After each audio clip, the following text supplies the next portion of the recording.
Two bodies lie on the ground, and she wonders what kind of trash they are. They couldn't even handle a single drop of her blood, yet they want to be her servants. She then ordered her minions to take them to the kitchen to be turned into ingredients. A servant states that the laws dictate that private blood consumption is a crime. They should be sent to a factory for processing. Indeed, things are like that. To give humans the illusion that they can live well, the bloodline law has to be this way, making the strong into their dependents, unable to rebel against their masters, and the weak into ingredients. Her race has controlled the earth for a long time. She doesn't even need blood, but the taste is too good to go without.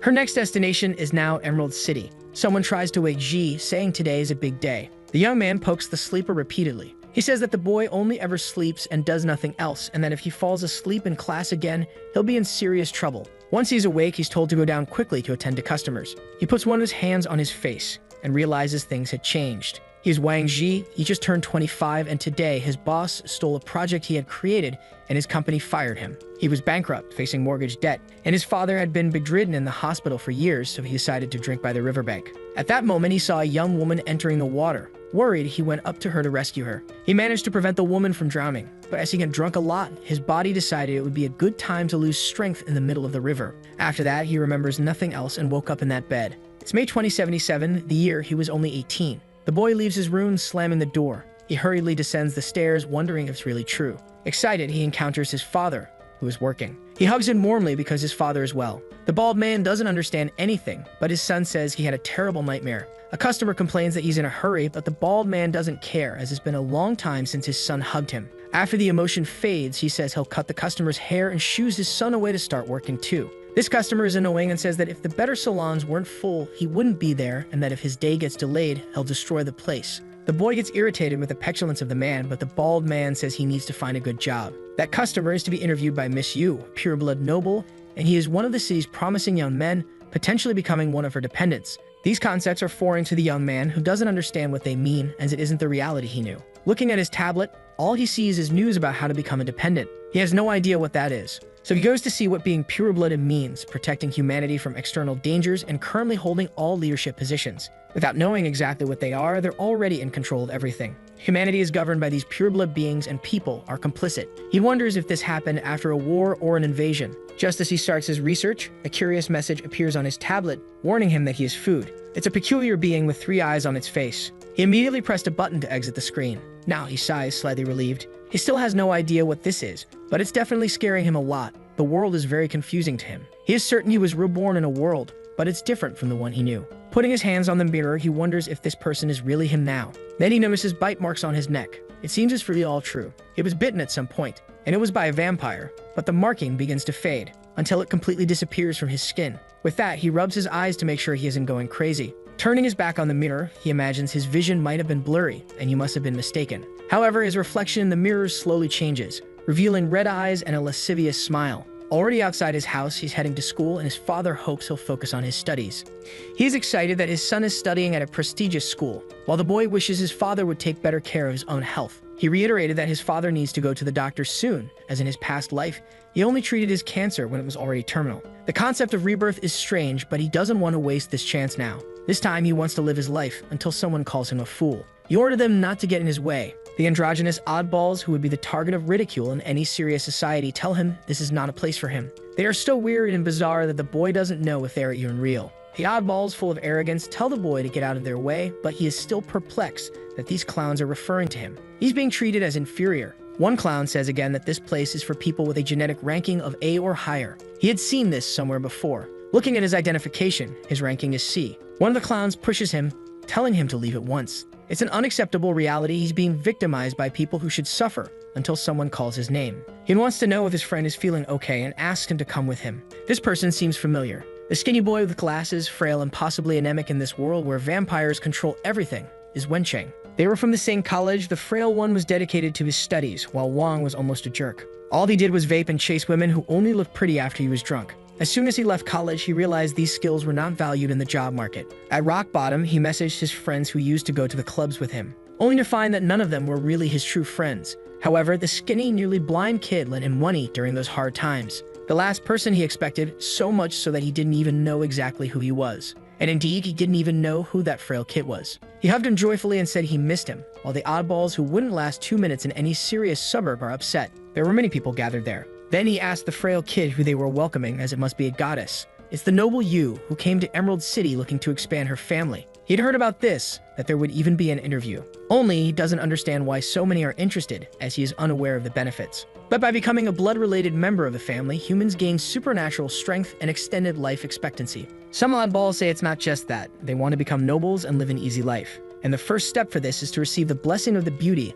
that is the noble Yu. The blessing process is completed when the vampire infuses her blood into her dependents, which for them is an exciting process since she is exquisite. And not just that, specifically for humans. Receiving the blessing makes them feel the greatest happiness of their lives. And since Yu is a marvel, that group of soft and effeminate men want to have a chance with her. Apparently, there's no need to be bitten, which is a great relief. Finally, a caravan of cars arrives at the school. A size 42-foot steps out of the car. That's the goddess Yu, the one the softies have been waiting for. This is the most important guest in the city. Beside her are the mayor and the academy director. The students look at her, impressed by her beauty. Then he approaches his frail friend. What's really important is to dedicate himself to his studies and increase his abilities. One thing he learned in his past life is not to depend on others, and becoming her dependent is basically the epitome of what he doesn't want. What everyone is desiring is not what he wants, until they feel something happening behind them. The frail friend tries to turn to see what's happening. Several fools have been pushed around, and the tiny one is almost about to hit the ground face first. To prevent his friend from needing orthodontic intervention, he grabs him by the clothes. He prevented him from falling, but an explosion had happened. A shockwave is dangerous, and he has blood on his mouth. Behind him, there's a mysterious hooded figure kneeling on the ground. He looks at this figure, very intrigued. The hooded figure stands up, face covered. The goddess Yu is not at all impressed, and the mayor says that it was a close call. She blocked the attack. If not for that, Yu wouldn't be breathing now. Even though he's obese, he's strong with a diamond-level battle rating, but that guy is definitely stronger. He's certain this is an assassin sent to kill him, but he's not sure if it's due to the recent incident. Realizing the fight is pointless, the assassin quickly leaves the place. But he's immediately followed by guards who won't let him escape, or at least they don't intend to. Yu questions if the city's security is so poor that the assassin might flee, but the mayor says she is the strongest person there and security for her is merely symbolic. However, she's found someone interesting. While some didn't protect themselves, he looked after his friend even while spitting blood from his mouth, and now she's quite intrigued. A ridiculous guy with horrible hair says he has the highest genetic potential here and would love to be her servant for life. It doesn't take long for all the fools to bow down and make the same request to her. In the middle of the questions, she asks them if they know why there are genetic classifications. They say it's because the human body might not handle the adaptation, so they're separated this way. There are 5 levels. The higher it is, the greater the chance of success. And indeed, he's right, but for pureblood nobles, those limitations don't apply. To her, being class E or A is all the same. A pureblood's success rate is always 100%. That's why they're called nobles, besides being the strongest. Receptive genetics are useless to her. That's not what she needs, because after the blood pact, life begins anew in a way they wouldn't understand. Then she looks closely at the fool with hair uglier than hitting one's own mother. She doesn't need a loser by her side. That comment caused him to have an intense existential crisis. He succumbs to feelings of sadness and decides to end the misery of living with that bizarre hair. However, someone kicks the knife out of his hand, asking him to stop doing that, though it's a shame they didn't kick his head instead. Life is more than being someone's servant, and you should think about that. But the boy is surprised by the influence that woman has over some people's lives. These people are definitely psychiatric patients and urgently need professional and medical help. The ridiculous one got angry for being stopped from ending what he calls life and lunged at the protagonist. But as he's deplorable and mediocre, he fell to the ground by himself, crying like a defenseless child. It's a pitiful sight, but not too much. With that, the noblewoman with an 80s haircut approaches him.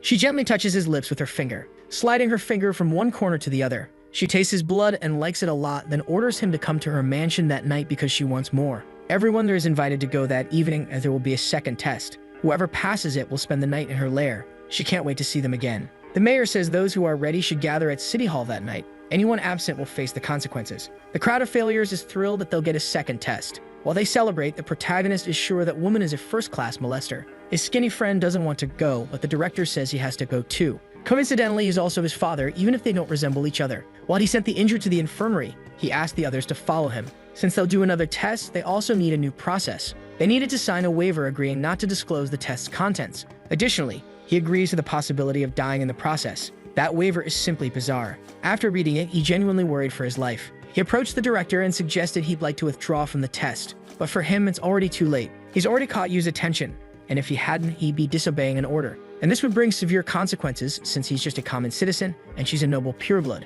Behind him, a fool says the boy could stop pretending since he's already seen his discontent. It would even be better if he disobeyed, as his family would be forced into hard labor for the next 3 generations. This is definitely a punishment he doesn't desire. The boy signed his commitment as it's an honor to have this chance to change his life. The winner becomes a dependent, and those who lose will face death. He leaves with the other fools while smiling. Now only the three of them remain in the room. Wenxing doesn't know whether to sign or not, and his father asks if he truly wants this. He thinks he's weak and doubts he'll be able to accomplish anything. However, it was already too late for him. He doesn't understand if it's so dangerous why so many people attempt this test. Since he asked, he'll make it clear. Blood dependents have a very high status, which no common citizen could ever have. Vampires can have private armies and do many things. Their dependents are like their emissaries on Earth. It's as if they were feudal lords on Earth with all this power. The world is governed by the 7 royal courts. Under imperial power, authority is divided according to the strength of each vampire. And you is the daughter of an influential baron who belongs to the imperial court, in case he doesn't know. Hearing all this, his hands start to tremble. The world is no longer the same, and he just wanted to live a normal life. But now he doesn't have much choice but to take the test. He admitted his defeat, planning to go to the test and give up quickly to be able to go home. But the director says he shouldn't give up so shamelessly, as Yu wants to see a show. This left both boys intrigued. She will see what she wants, and if he catches her attention, he might even have a happy ending. So he'll try his best and admit defeat when he can to save his life. The boy asks if his father knows what will happen in this test, but Yu can't stay. He looks at Wang and says that the young man has some combat skills and hopes he can take care of his son. If he does, he will give him all his family's savings as thanks. Embarrassed, he said he can't even protect himself, let alone a frail, useless one. His doubt now is why the director doesn't want his son to become a dependent. After becoming a family member, there's no longer a you in relation to the world.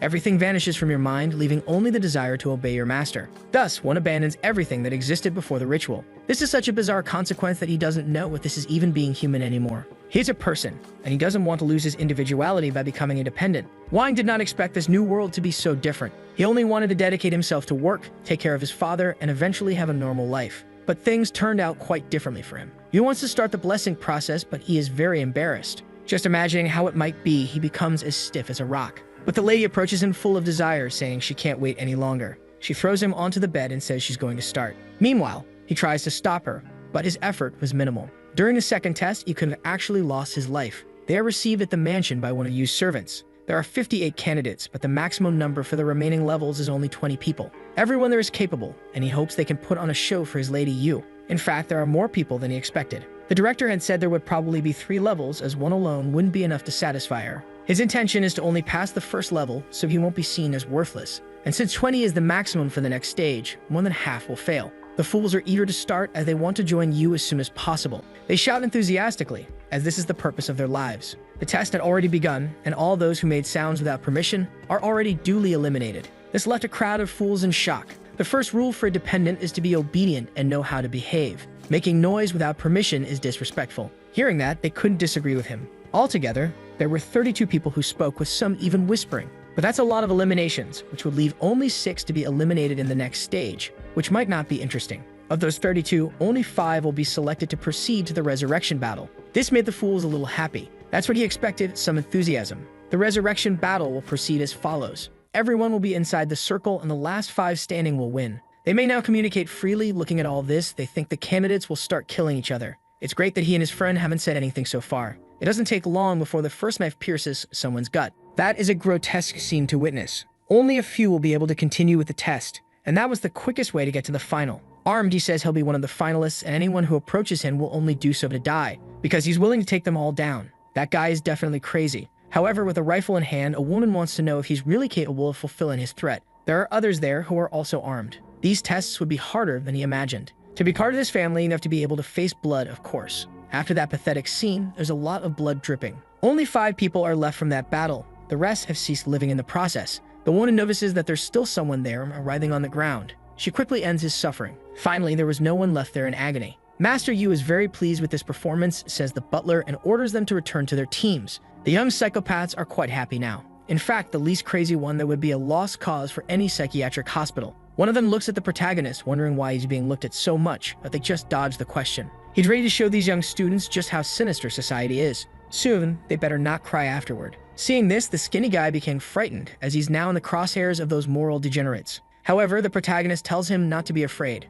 They've already passed the first stage. During the next one, they can simply give up, and that's okay. The thought of giving up brought him a bit of peace. With only 31 remaining, the first stage will finally begin. This scared them, as it hadn't even formally started and there were already bodies all around. This time, only 20 of them would be able to go to the next stage. Under the butler's foot, a large crack begins to open. He's about to announce what they must do now. The candidates will need to go fishing. But that well looked more like a trap and the fish like monsters. It's a hunt for both sides. A special fishing rod can handle up to 5 tons of force, capable of pulling up those fish. The focus is on the bait, which must be the candidate's own blood. Though it may not seem like it, these fish are a delicacy and are only attracted by the finest blood. Those who don't attract any fish are already eliminated. But if a fish bites the rod and the candidate is pulled by it, they'll become fish food. A terrifying fate for them. It's as simple as that. The blood is the bait, and those who fail to attract fish are eliminated. The first test had officially begun. Looking down, he has no idea how he'll be able to pull one of those monsters. The rod is especially heavy. It must weigh around 45 kilos, and with the fish's weight, it could go up to almost 140.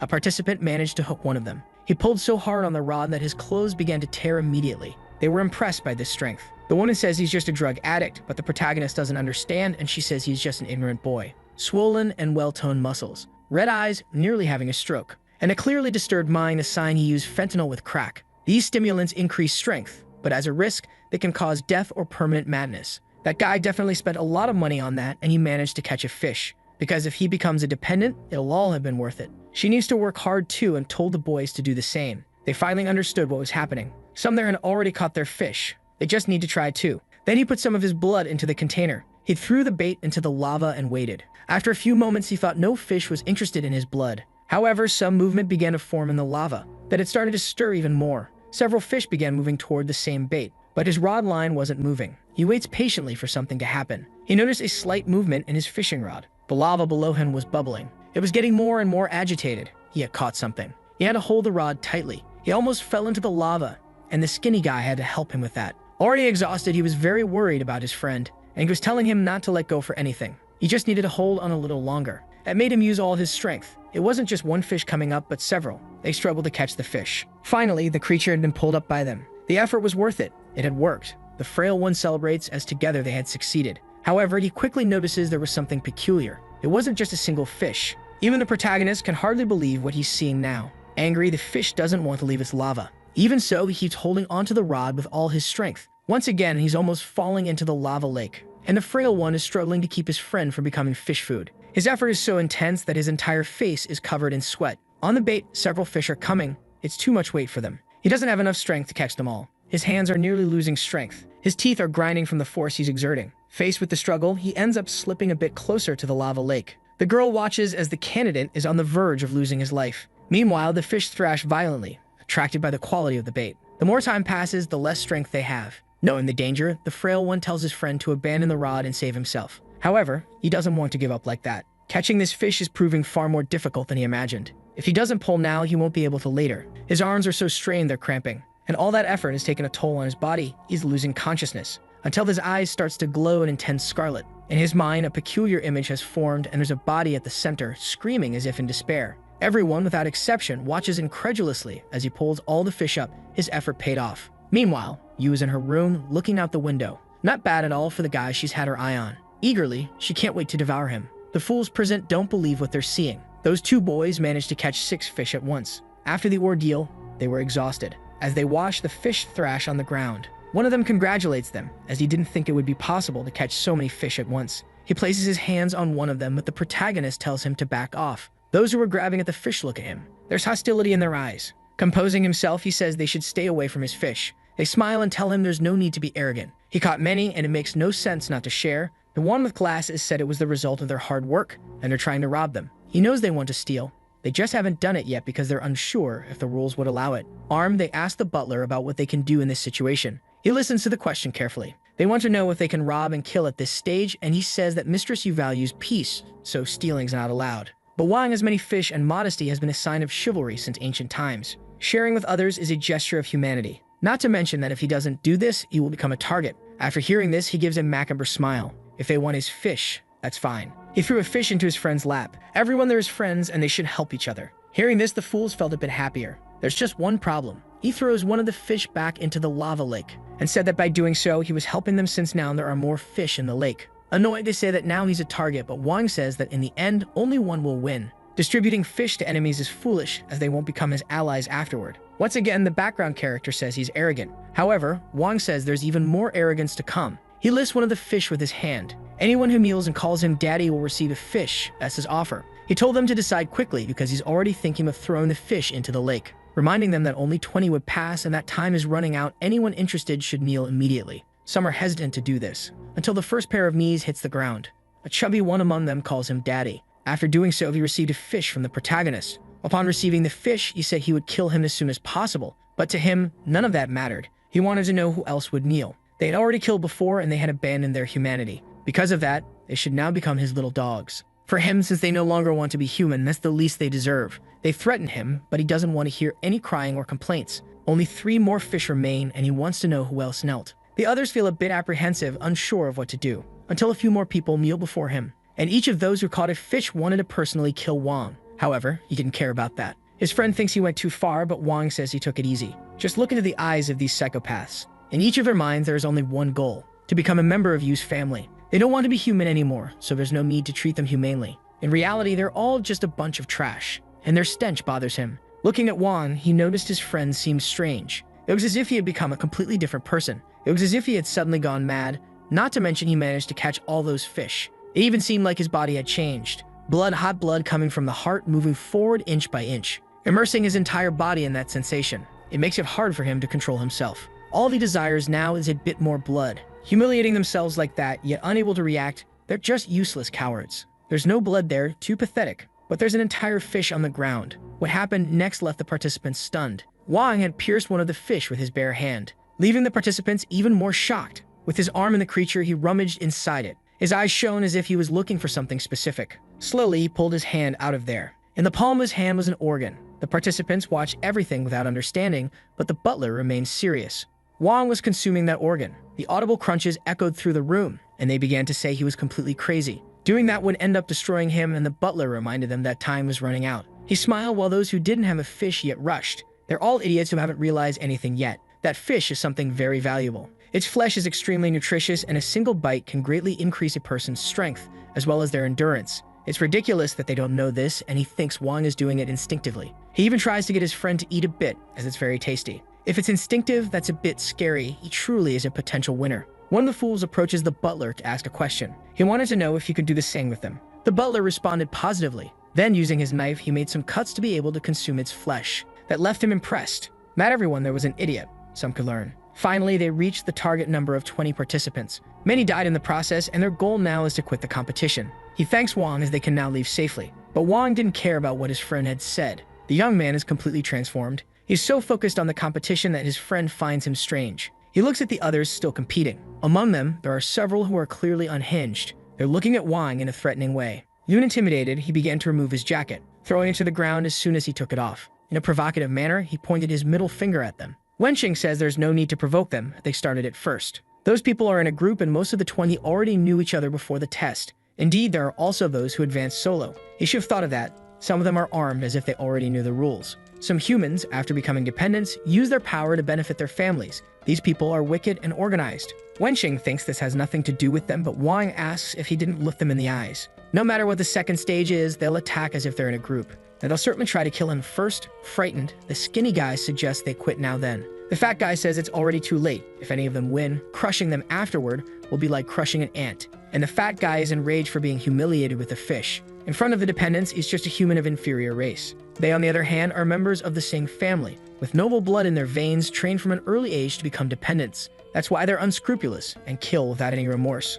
Once again, he tells Wenqing that these people are no longer human. A person who abandons their humanity doesn't deserve to continue living. They smile at the comment as they don't believe he can kill them. The long-haired one says this guy is crazy, and they should focus on the other lone wolves. Besides them, there are other people with insider information for the test. Because of this, they should be cautious with them. The chubby one turns to the long-haired guy and says he's the strongest among them and hopes he won't forget the true allies when he becomes a dependent. In the hall, they want to know what the second stage will be like. Regardless of what it entails, he tells Wenqing to quit immediately, but Wenqing is worried about his friend. He needs to continue because, win or lose, those clowns will come after him. But at least he'll kill all these people before they try anything. Hearing this, the boy with glasses said his friend sounds terrifying. In fact, he's scarier than the others. Soki asks what was wrong with him, and even he doesn't know what's going on, just that he feels his blood rushing. But there's an intense hatred growing, almost as if it's consuming him. The second stage is about to begin, and only 3 of them will be able to continue competing. The format of this competition now will be a lost tower, a building with 99 floors.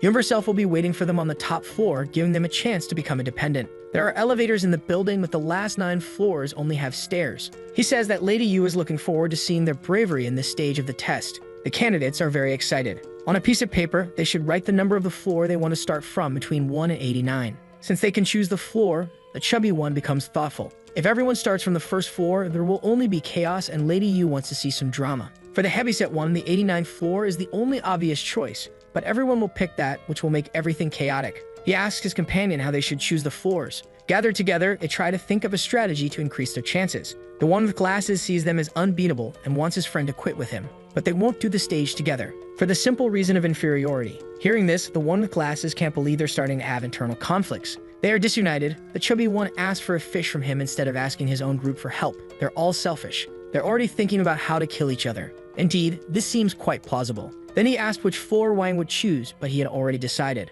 On his note, he said he wants a random floor. Even the butler recognized that the boy is truly brave. Because of this, he might end up on the 89th floor, which will be complete chaos. Not knowing what to do, the butler asks one of his colleagues, who says to go by the month. Since it was the 17th, that's the floor where he'll start the test. With Wencheng's withdrawal, everyone had chosen their floors, and now Lang Yu is waiting for them. With a gesture of his hand, he started the stage. Circles began to appear beneath each of their feet, until an intense blue glow began to form. They're being teleported to the floor they chose. They immediately start to feel as if they're flying, and everything gets dark. Finally, he's inside a room, and he feels that there's no more movement, so he must be still. He immediately opens his eyes to look around. He's on the 17th floor. Heading toward the stairs, he realizes that for now he's safe. However, a man watches him from the shadows. He realizes someone is hiding there. His eyes focus on that stranger. The man approaches Wang quickly. The guy is armed with a fire extinguisher. He tried to hit him but ended up missing. Not willing to stay and find out what happens, Wang begins to climb the stairs. However, the weirdo keeps following him.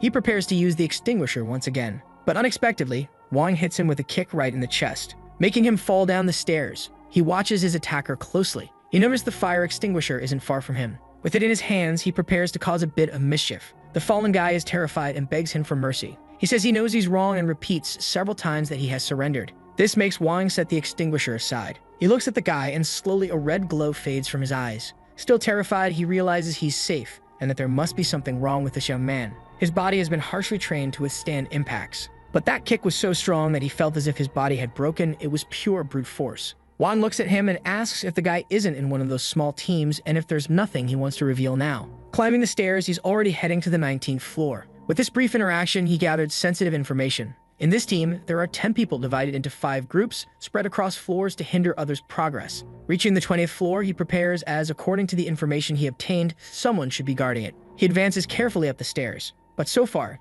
he hasn't found anyone. With that, he ends up sighing in relief. Even as a team, the strategy is pointless. Those too far below stand no chance of winning. The last 20 floors are the most dangerous, as almost everyone will be there. He keeps advancing, walking slowly. He doesn't want to be a dependent, and he doesn't want to quit either, so he chose a random outcome. Rationally, he thinks it's a poor choice, as he's just an ordinary person. But his instincts make him want to reach the top and destroy them all. His head is confused with these feelings. His head aches and he doesn't see what is formed in his hand. He finally realizes that something strange is happening to him. His eyes tell him something's about to happen. His perception of things is different now. A stranger approaches him from above in a hostile manner. Behind him, another person is approaching. This guy is using a hypnosis technique thanks to his class as genetics, allowing him to dominate people with inferior genetics. With enough slaves, he'll impress Lady Yu. After making his attack leap, he grabs Wang by the shoulders and tries to use hypnosis on him to make him obey. But Wang looks back, red veins spreading across his face. This leaves that participant shocked. He can't tell what it is, and his throat is already being squeezed.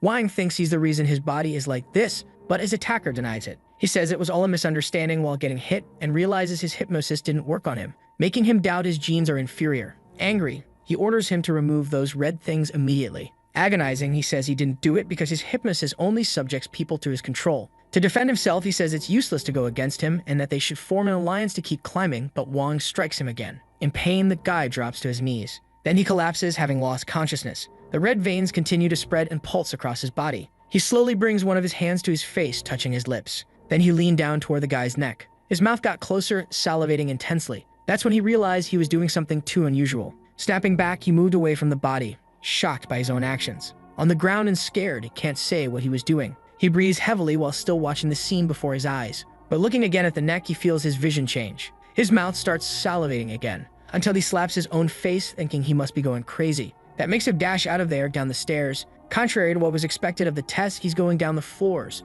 While running, he remembers the barbershop his father owns. Distracted, he steps wrong on his way down, falling face first onto the ground. After the impact, he lay there for some time. The impact was strong enough to knock him unconscious. The veins fade away and his hand twitches a little. He brings his hand closer to his face. Summoning his strength, he managed to stand up again. Now he looks up at all the floors he'll have to go through. The expression on his face isn't natural, and he says he's hungry. Very hungry, enough to want a snack right away. Someone reports to their boss that all preparations to ensure her safety are complete. The last attack was against the mayor, not her, as some thought. Ending the call, she asks how much time is left. The process is nearly over. No matter what they do on the 89th floor, the participants always start fighting in groups. Everyone fears running out of energy quickly but doesn't want to lose their place. Some rely on intellectual planning, and others on action and luck. There are those who pretend to be weak and kill their teammates, or those who hide their strengths until it's necessary to show them. And there are still those who rely on their strength from the beginning. With this variety of talents, you will have the best show possible to watch. Watching the footage, he wonders where Wang is. Then someone starts searching for him. They finally find him, and he's almost reaching the 89th floor, which is basically the eye of the storm. As soon as he arrives on the floor, violence is already underway. He just watches as more and more people die. In front of him, the others don't stop fighting. Between him and the access to the upper floors lies a battlefield, but he remains completely calm. Those in front of him are completely transformed. One of them tries to attack him with a metal bat, but he misses as Wang expertly dodges. Two others try to block his path, but they too can't even touch him. Wang passed through most of the conflict unscathed. There were only two more left between him and his destination. They immediately realize a third person is approaching. It's Wang who has reached them, casually passing between the two as if he had no business there. Furious, the long-haired one says only one person will make it up those stairs, and that person is him. The girl warns him, saying that knife is poisonous. But it was already too late. He had prepared the poison for her, but would spend his trump card on this clueless one. It's close to piercing him, but before it even touches him, Wang's silhouette has vanished, leaving the long-haired one in shock over what just happened. Because not only was his attack avoided, now his wrist is firmly held. Wang was there, and they can't understand how he did it. With a quick move, he disarmed him. Now he's the one holding the poisoned knife. Completely sadistic, he gives a big lick to the blood-stained blade. A shocking scene, leaving the other two confused. That's too little. It's hard to feed this way. The best ones are further up, and he's getting closer. Knowing there's something ahead, he's ready to devour whatever is there. Finally, he takes his first steps up the stairs. Behind him, the girl watches, still not understanding. Speechless, she watches this stranger continue on his path with a knife. Since she was no longer being blocked by the long-haired guy, she also climbed the stairs. He finally realized that two were already ahead of him. If he wanted anything still, he would need to climb the stairs too. But before he reached the stairs, he noticed people approaching him. They are the other candidates, who are completely insane. He doesn't know why they're out of control, as some of them were his companions. With one hand, he tries to hold onto the wall, but he is quickly overpowered by his attackers. His blood flies through the air like that of an animal. The lighting in the place changes, and moonlight enters through the window. What's left in the hall are bodies and blood everywhere. They pile up at the base of the staircase leading to the top of the tower. A barrier has formed, blocking the passage there. He climbs the stairs in front of him, injured. In his hands, some fingers are incomplete, having become someone's snack. He needs to become a member of the Blood Clan. Someone tries to contact Yu, confirming for her that the three have been selected, and she thanks them for the previous courses, as she is very satisfied. Especially the last fight. Watching it was delightful. Despair and desire are the best seasonings. Now the three main courses are on their way, and she wonders what they will bring to her. She's truly excited for this and wishes for the party to continue. In the hall, pleasant music echoes. Some people are dancing, and masks cover their faces. A band with classical instruments plays the music. It's almost time. They're waiting for the participants. It's begun. They have arrived at the hall. Once inside, they are greeted for reaching the Wandering Ball, a large-scale family selection. The long-haired one wants to know what this is and where Lady Yu is. The voice tells him not to worry, as she is disguised as one of the women dancing. As her future servant, it's unacceptable not to recognize her, so she announces Chen Da. Then she says the name Hu Feng, and the last participant, Wang Ji. She congratulates them all for reaching the final test, which is to find Lady Yu among all those people. She might be the most beautiful among them, or perhaps the one wearing a mask behind the curtain, or even dressed as a waitress, serving drinks. There will be only one chance. Once they find her, they should ask her to dance, and the true Yu will lead them to the final room. But if they're unable to find the real one, they will become vampire food, eviscerated, and served as a feast for all. So they better not make the wrong choice and end up as cannibal fodder. This challenge terrifies them, except for Wang. The test has started, and they must choose their dance partners in just 30 minutes. Faced with this challenge, the long-haired guy doesn't know what to say. The girl smiles and says she knows what he must be thinking. Killing the other two would ensure his victory by finding the real one. It's a good idea. Showing him her weapons, she asks if he knows why she hasn't done it yet. Because she can't beat Wang and she plans to use the long-haired guy as a shield to save her life. He curses her angrily, but she walks away, telling him to follow the rules as she's giving him a chance. But it's all part of her plan to kill him when it's over, along with everyone there, using the bomb inside her body. Traitor is an organization that eliminates those who have lost their humanity. The mayor saved her life, but not for long. Humans are controlled by the Blood Clan and have been compliant for a long time. But there's a small group of people who refuse to submit to them. They believe there will be a turning point and humanity's fate will change. Certainly, that's what she believes in. The women start getting anxious for them to try to find the real one because they want to feast on them. One of them grabs the long-haired guy, urging him to choose her quickly. They tease him, saying he's way too eager, and one girl calls him an idiot. They try the same with her, but she ignores them outright. However, placing her hand on her head, she starts feeling nauseous. From above, she's delighted with the feast, as with human protection laws, it's hard to hunt and create moments like this. Her servant wants to know if everything is okay since her potential dependents are there, but she doesn't care, as she'd rather share the meal with her own. They would never find her up there, and below, the place is filled with her clan's charm. An ordinary human wouldn't be able to keep their mind intact. Even so, she notices that one among them isn't so bad. She always feels he'll surprise her at any moment. At that moment, Wang felt like someone was watching him. This surprised Yu as she realized he had noticed. Immediately, he was already climbing the stairs to find her, until he managed to grab one of her arms. He had finally found her. She then asks if he's sure and if he isn't afraid he might have found the wrong person. But there's no mistake. Her taste is unique, and since he's hungry, he'll just have to eat her, unfortunately. Hearing this, she wants to skip the dance as she's very hungry too. In fact, she's curious about how he'll eat her, as she has high expectations. Lying on the floor, the long-haired guy realizes someone has already found the real Yu. It's impossible, he can't accept that he lost. The girl also realizes Yu has been found, but the bomb hasn't gone off yet, and she wants it to explode soon. Then a hand reaches her waist. As she wonders why the bomb hasn't detonated, the person behind her says, "This is a very safe place that blocks all signals. In that place, there's no room for resistance." Shocked, she lets her weapon drop, while those surrounding her say she's a delicious little girl, and that there's still plenty of time to keep playing. Yu is lying in her bed with the supposed test winner. Full of wickedness, she says she's about to start, and he says he'll do the same. While on top of him, she admires his audacity, as he's the first to sleep in this bed with her.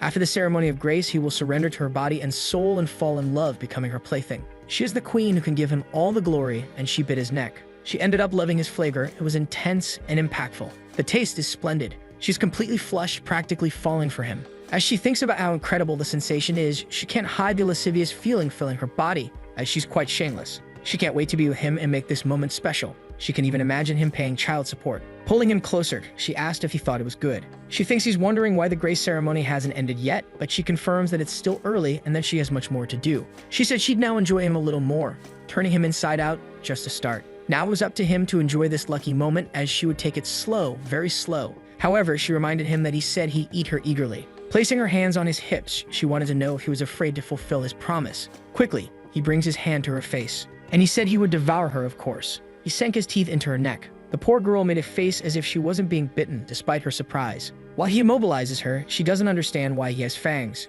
She tries to struggle a bit, asking him to let her go. She makes a slight effort to break free, but she's not very committed. Her requests for him to stop are purely rhetorical. It's a strange feeling. She even thought she was being marked. This shouldn't be possible since she's the benefactor in this case. She is the master, but now she feels like a passive servant. As night falls, she cries out for him to get off her neck. Her trembling legs can do nothing in this moment. Her face is flushed, and she's weak. She tries to break free from him while her body quivers gently. The girl is overwhelmed. If there were problems in her life, she doesn't remember them, as all she wants now is to live in the moment. She has no idea what this wonderful sensation is. It was the greatest pleasure she's ever felt in her entire life. There was no precedent for this. She grabs him with her hands so he doesn't pull away. Finally, the bite is over. But she's insatiable and still wants more. She wants him to keep doing that with his mouth, since no one had ever bitten her before. The boy feels a bit dazed hearing this. Embarrassed for asking for more, she apologizes to him. He pulls away from her, and the girl props herself up on her hands. She calls him her dear master and presents herself as his faithful and loyal servant Ling Langju, wishing for him to continue the blessing ritual. She begs for it, for him to go back to biting her, as it was wonderful. This makes him smile slyly, for thanks to his blood, his thoughts are clearer. Even if she's just an ordinary pureblood, he'll accept her. She thanks him, as she is now his slave and wants him to mark her. He makes it clear he won't write his name, as that's old-fashioned. He'll leave a blood mark since this is a special situation. He places his finger on her forehead, which makes the girl very happy. With a mark on her forehead, she thanks her master. She's never felt this good before and can't abandon her master now. She asks how he appears so weak, as she misjudged him because of it. Seriously, he tells her this isn't something she needs to know.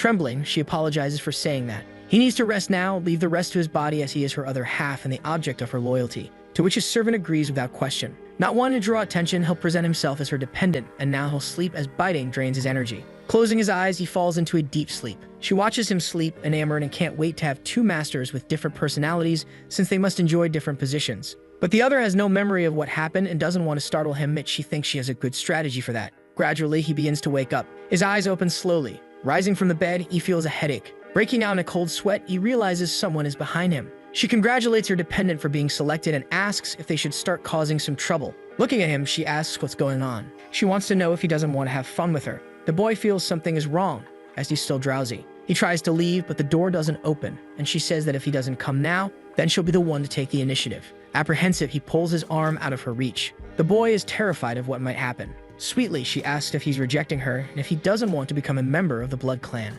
This makes him clench his fist, fearful. But this only makes her more interested, as it seems he wants to resist until the end. He says he'd rather die than become someone's puppet and lose all his will. If that's what he thinks, he's mistaken. When someone stronger becomes the master, there's no resistance. There is only pleasure, the pleasure of finding a home, a safe harbor. One unconsciously desires to be with that person, to touch their body, to kiss them passionately, and to satisfy them at all times. She asked if he understood. Because of this, she doesn't want him to be so engaged in resisting and even has a suggestion. But she wants to know if he'd like to hear it. Outside, there are many photographers. A caravan of cars parks. In the news, it's reported that it has been 10 years since a pureblood selected a human to be her dependent, which is why there's so much excitement. At that dinner among authorities, the noble Langju will bring her dependent, and everyone wants to know who this fortunate one is. She steps out of her car with a servant assisting her. Others from her clan call her crazy for making a human her dependent. They do this to stabilize power by choosing humans from influential families. They even thought she was just having a bit of fun. But they're curious to know who this person is. This anonymous human who was chosen. Soon they are seen walking, almost like a couple. People take several photos, impressed with her. Some fans jump wildly, making security's job more difficult. As she walks to her destination, they shout her name. Those fools are impressed with what they're seeing. They wonder if that guy is really her dependent. He looks quite ordinary and doesn't seem to have anything special. They know he's only a Class C and his family owns a barber shop. They have no idea why he was selected. It must have been politics, as purebloods usually select vassals from the most traditional human families. That's why she traveled the country looking for her dependent and in the end, chose an anonymous weakling. This way he's disposable and she can select another when this one perishes. They're already seeing him as a consumable item, thinking he's mediocre. But she tells him not to lose courage and to look at the cameras with a smile. He'll be the headline of the day and pretending to be her dependent will be his life's mission. He'll need to behave. But Smiley in this situation feels strange. He's the center of attention and can only take one step at a time. They continue walking toward the palace. An odd person greets her, and she thanks him for the invitation as well as the greeting to her father. He looks curiously at her dependent. He feels his ki overflowing, perhaps due to the ritual that just happened. An energy identical to his master's, he's definitely her dependent. An old man says young people act clever, which prevents them from reaching greatness, and she thanks her uncle for the advice. She tells him he's being watched. Many people are disappointed with her choice. As to everyone else, he seems weak. She pointed to the staircase and said someone couldn't wait any longer. The Blood Clan is rather inconvenient, and those are also dependents. Looking at him, she wonders what he'll do about it, and he doesn't know what to do either, as he's just an ordinary and powerless person. However, she says that if he's able to get rid of them, she'll reward him by teaching him how to obtain supernatural powers. This proposal shakes him because the only bad power is having low power. Genetically superior humans can develop this type of power. The two dependents approach them, offering to help her dependent. He had seen this with his own eyes before. It happened that time at school, and that other time as well. Meanwhile, he looks at the two who dislike him. He can't remember what happened, nor how he ended up in Langju's bed. They tell him not to be a fool, as his master won't save him now. It's impossible. The Night of Dependence is something all of them must do once they join the clan. Customs and manners, everything must be completed that very night. Opening the curtains, they say that no one can stop the ritual established by the royal court, and they push him inside. Inside, someone calls him a rookie. The elder asks Wong to take a seat at the table, and to do so quickly. As he sits, she states that she's the senior and executive director of this Night of Dependence. Before the dance happens, the new dependent must go through this ritual, and with everyone gathered, it's time to begin. She asks everyone to start chanting a prayer with her. The composition is way too bizarre, and they all continue repeating what the elder says. They are dependents, the humble and loyal servants. That bizarre ceremony gives him chills. This is the rookie acceptance ceremony, and as she calls him by name, he ends up startled. A waiter approaches him, but what intrigues him is what's being served to him. They're about to have a meal, but he doesn't know what it is. Being washed, he hopes it's not made of people. Very apprehensive, he begins cutting the steak on his plate. However, he's still worried that it might be made of people. Before he has to make a tough decision, the waiter removes the plate in front of him and takes it to the head of the table, where the elderly lady is seated. She promptly takes a piece with her fork, putting it in her mouth voraciously. The boy simply watches the curious scene. It's aged lamb meat and it's very tasty. The old woman bangs on the table, startling the boy. She starts ringing her bell during the sacred communion, thanking the great Blood King, for it's by his grace that they can all be there today. Nafrio is the name they all repeat as they toast. Next to him, a man asks what he's waiting for, as he should start eating right away. Those ingredients, besides being fine, are rare, and there are rules preventing human captivity. In the past, they used virgin blood and newborn flesh. He said he'd later take him to see some interesting things, as his master is close to Lingyu. Even if not everyone likes him, his personal stance is to help him. He said that to be dependent, he must withstand the stress, and beyond that, there are no major difficulties, as the master is also a protector. When it's all over, he'll take him to a peaceful place. The ritual is for him to see himself as part of a superior race and abandon his traces of humanity. And he pointed at him while drinking from his glass. He said he'd soon be addicted to the taste. It's simply madness. All of it. They're all crazy without exception. A night of madness and arrogance, a carnival built on human suffering. This situation is almost unbearable for him. It's almost time for the next stage. Then she asked them to bring her at once. Very excited, some ask if there will be a sacrament that day. Because of Langju's status, they would do it even if it's somewhat against the rules. This only surprises him more as it's just a little girl. He doesn't know what they'll do to her, but the old lady asks them to begin. A light highlights the girl and Wang. Not knowing what to do, he positions himself defensively. Looking up, he wonders what's happening. The others are floating in the air. The old lady speaks loudly about the sacrament, but Wang still doesn't know what that means, and the girl behind him remains silent. He looks back and realizes she's standing. Her expression is cold, almost serene. In one of her hands, there's something resembling a dagger. He is stunned by what he's seeing. The girl prepares to cut one of her wrists. She begins making the cut, letting the instrument fall to the ground along with her blood. From above, the dependents watch this, starving. She offers it to Wang, who is slightly disgusted. With tears in her eyes, she asks him to enjoy it. Her wounded hands don't stop bleeding. The old woman urges him, saying he has to finish the ceremony quickly. But to the others, it's clear he's just a coward. The ceremony is meant to remind dependents that they are no longer human. If he doesn't complete the ritual, he won't be recognized by the Association of Dependents and will replace the human girl as the next sacrifice. These words affect him. A dependent is no longer human, and he asks if they actually want to drink that. To them, the rarer the blood, the better it tastes. Humans are merely the base in the food chain. Being dependent doesn't prevent him from being someone's food, as the clan values the strongest. This makes him realize that even those who belong to the clan become food, they are always just that. They say he's correct, and even as a pureblood's dependent, he's no match for them. He should recognize his place, as they can turn him into a snack at any moment. This is a cruel truth. Dependents are just humans with a few privileges, but are still food. The whole ritual is also meant to show this truth to the initiates. He wipes the girl's tears. This is really annoying, and he wishes only one thing for all of them. He wants to crush every one of them without exception.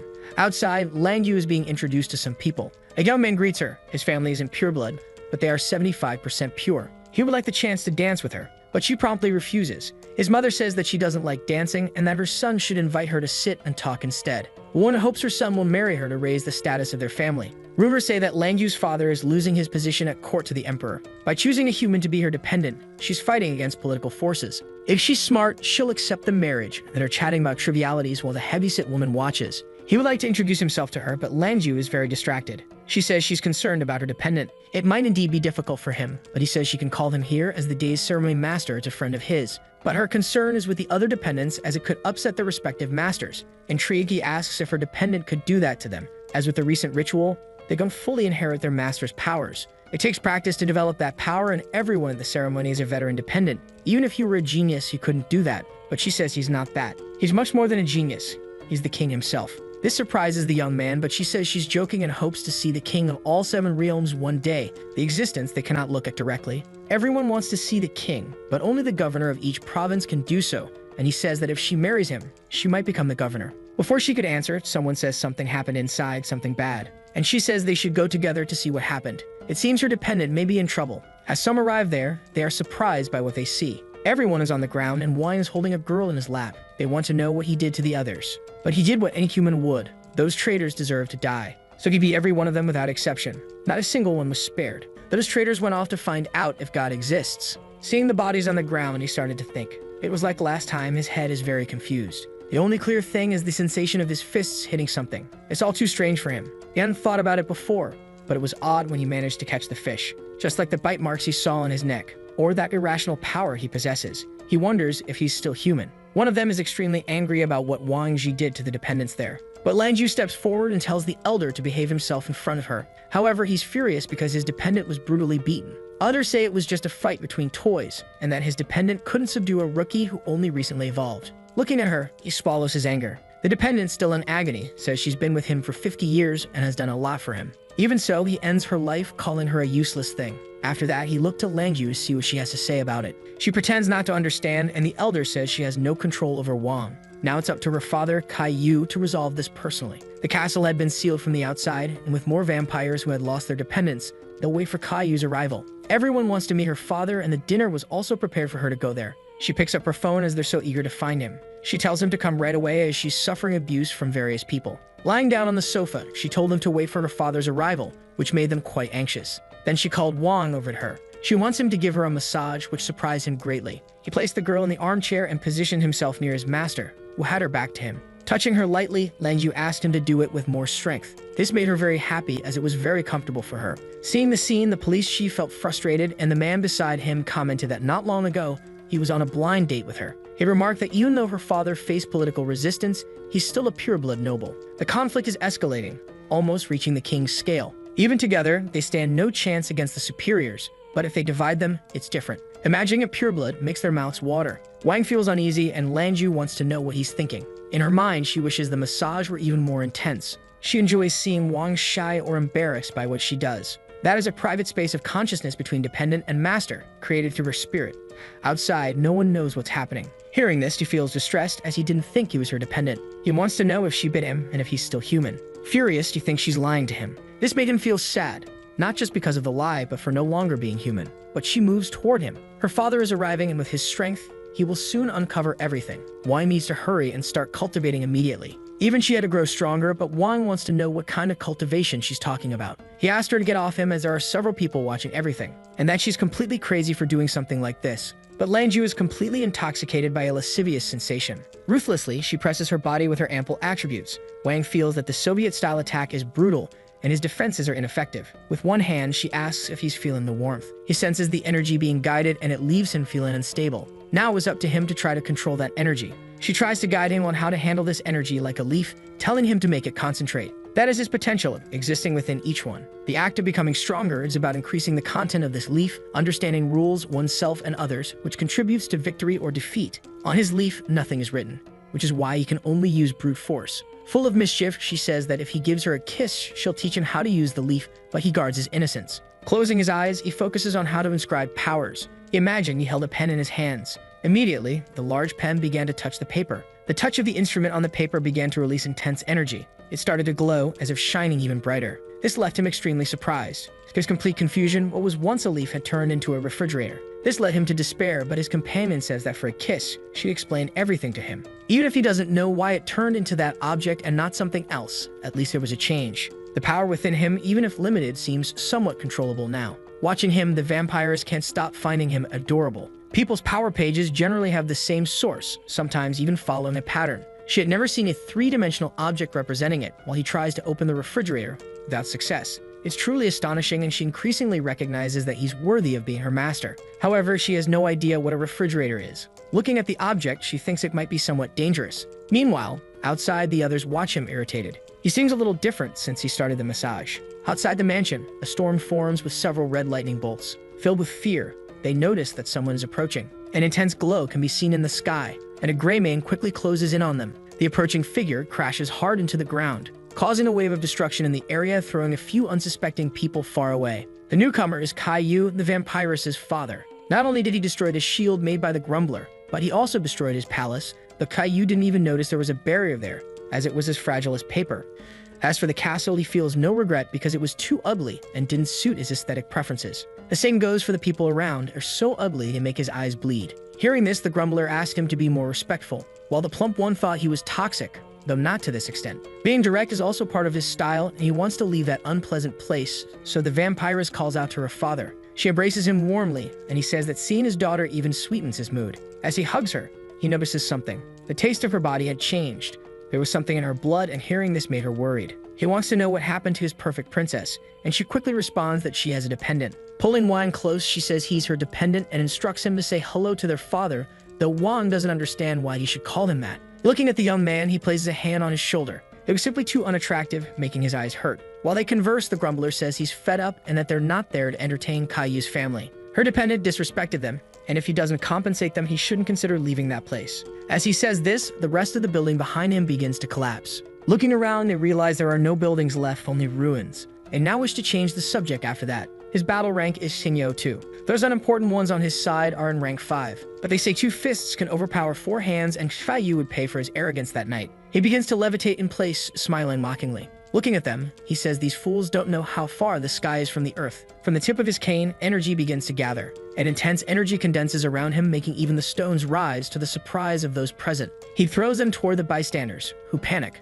To defend himself, the complainer summons a protective shield. But the Senpei stone is too powerful and crashes violently against it. Close by, the movement is so fast they can't keep up, and soon they're struck by the stones brutally. The action was swift, and now they're sprawled on the ground, powerless. They had lost even with a numerical advantage and couldn't use their abilities. Indeed, the power of pure blood is astounding. If numbers mattered, the Blood Clan would have been wiped out years ago. It reminded them to stay humble, as half-bloods would never match them. Even in defeat, they threaten him, saying the Emperor will know what happened there. Then his daughter suggests they kill them now so no one has a chance to say anything, which terrifies them. But they're so ugly that doing so might cause him nightmares, so he prefers to avoid it. And he said that if they want to tell the Emperor, they should feel free. He used to hang out with the sub-Emperor Changsim and beat him up when they were younger, which makes the ugly ones angry with his remark. Wang was there but was concerned about the health of the girl he had rescued. She had no major injuries as Caillou had restrained his own strength. He said that one of the few beautiful things among so many ugly people should be protected. He surely sympathized with her hair as it is gray.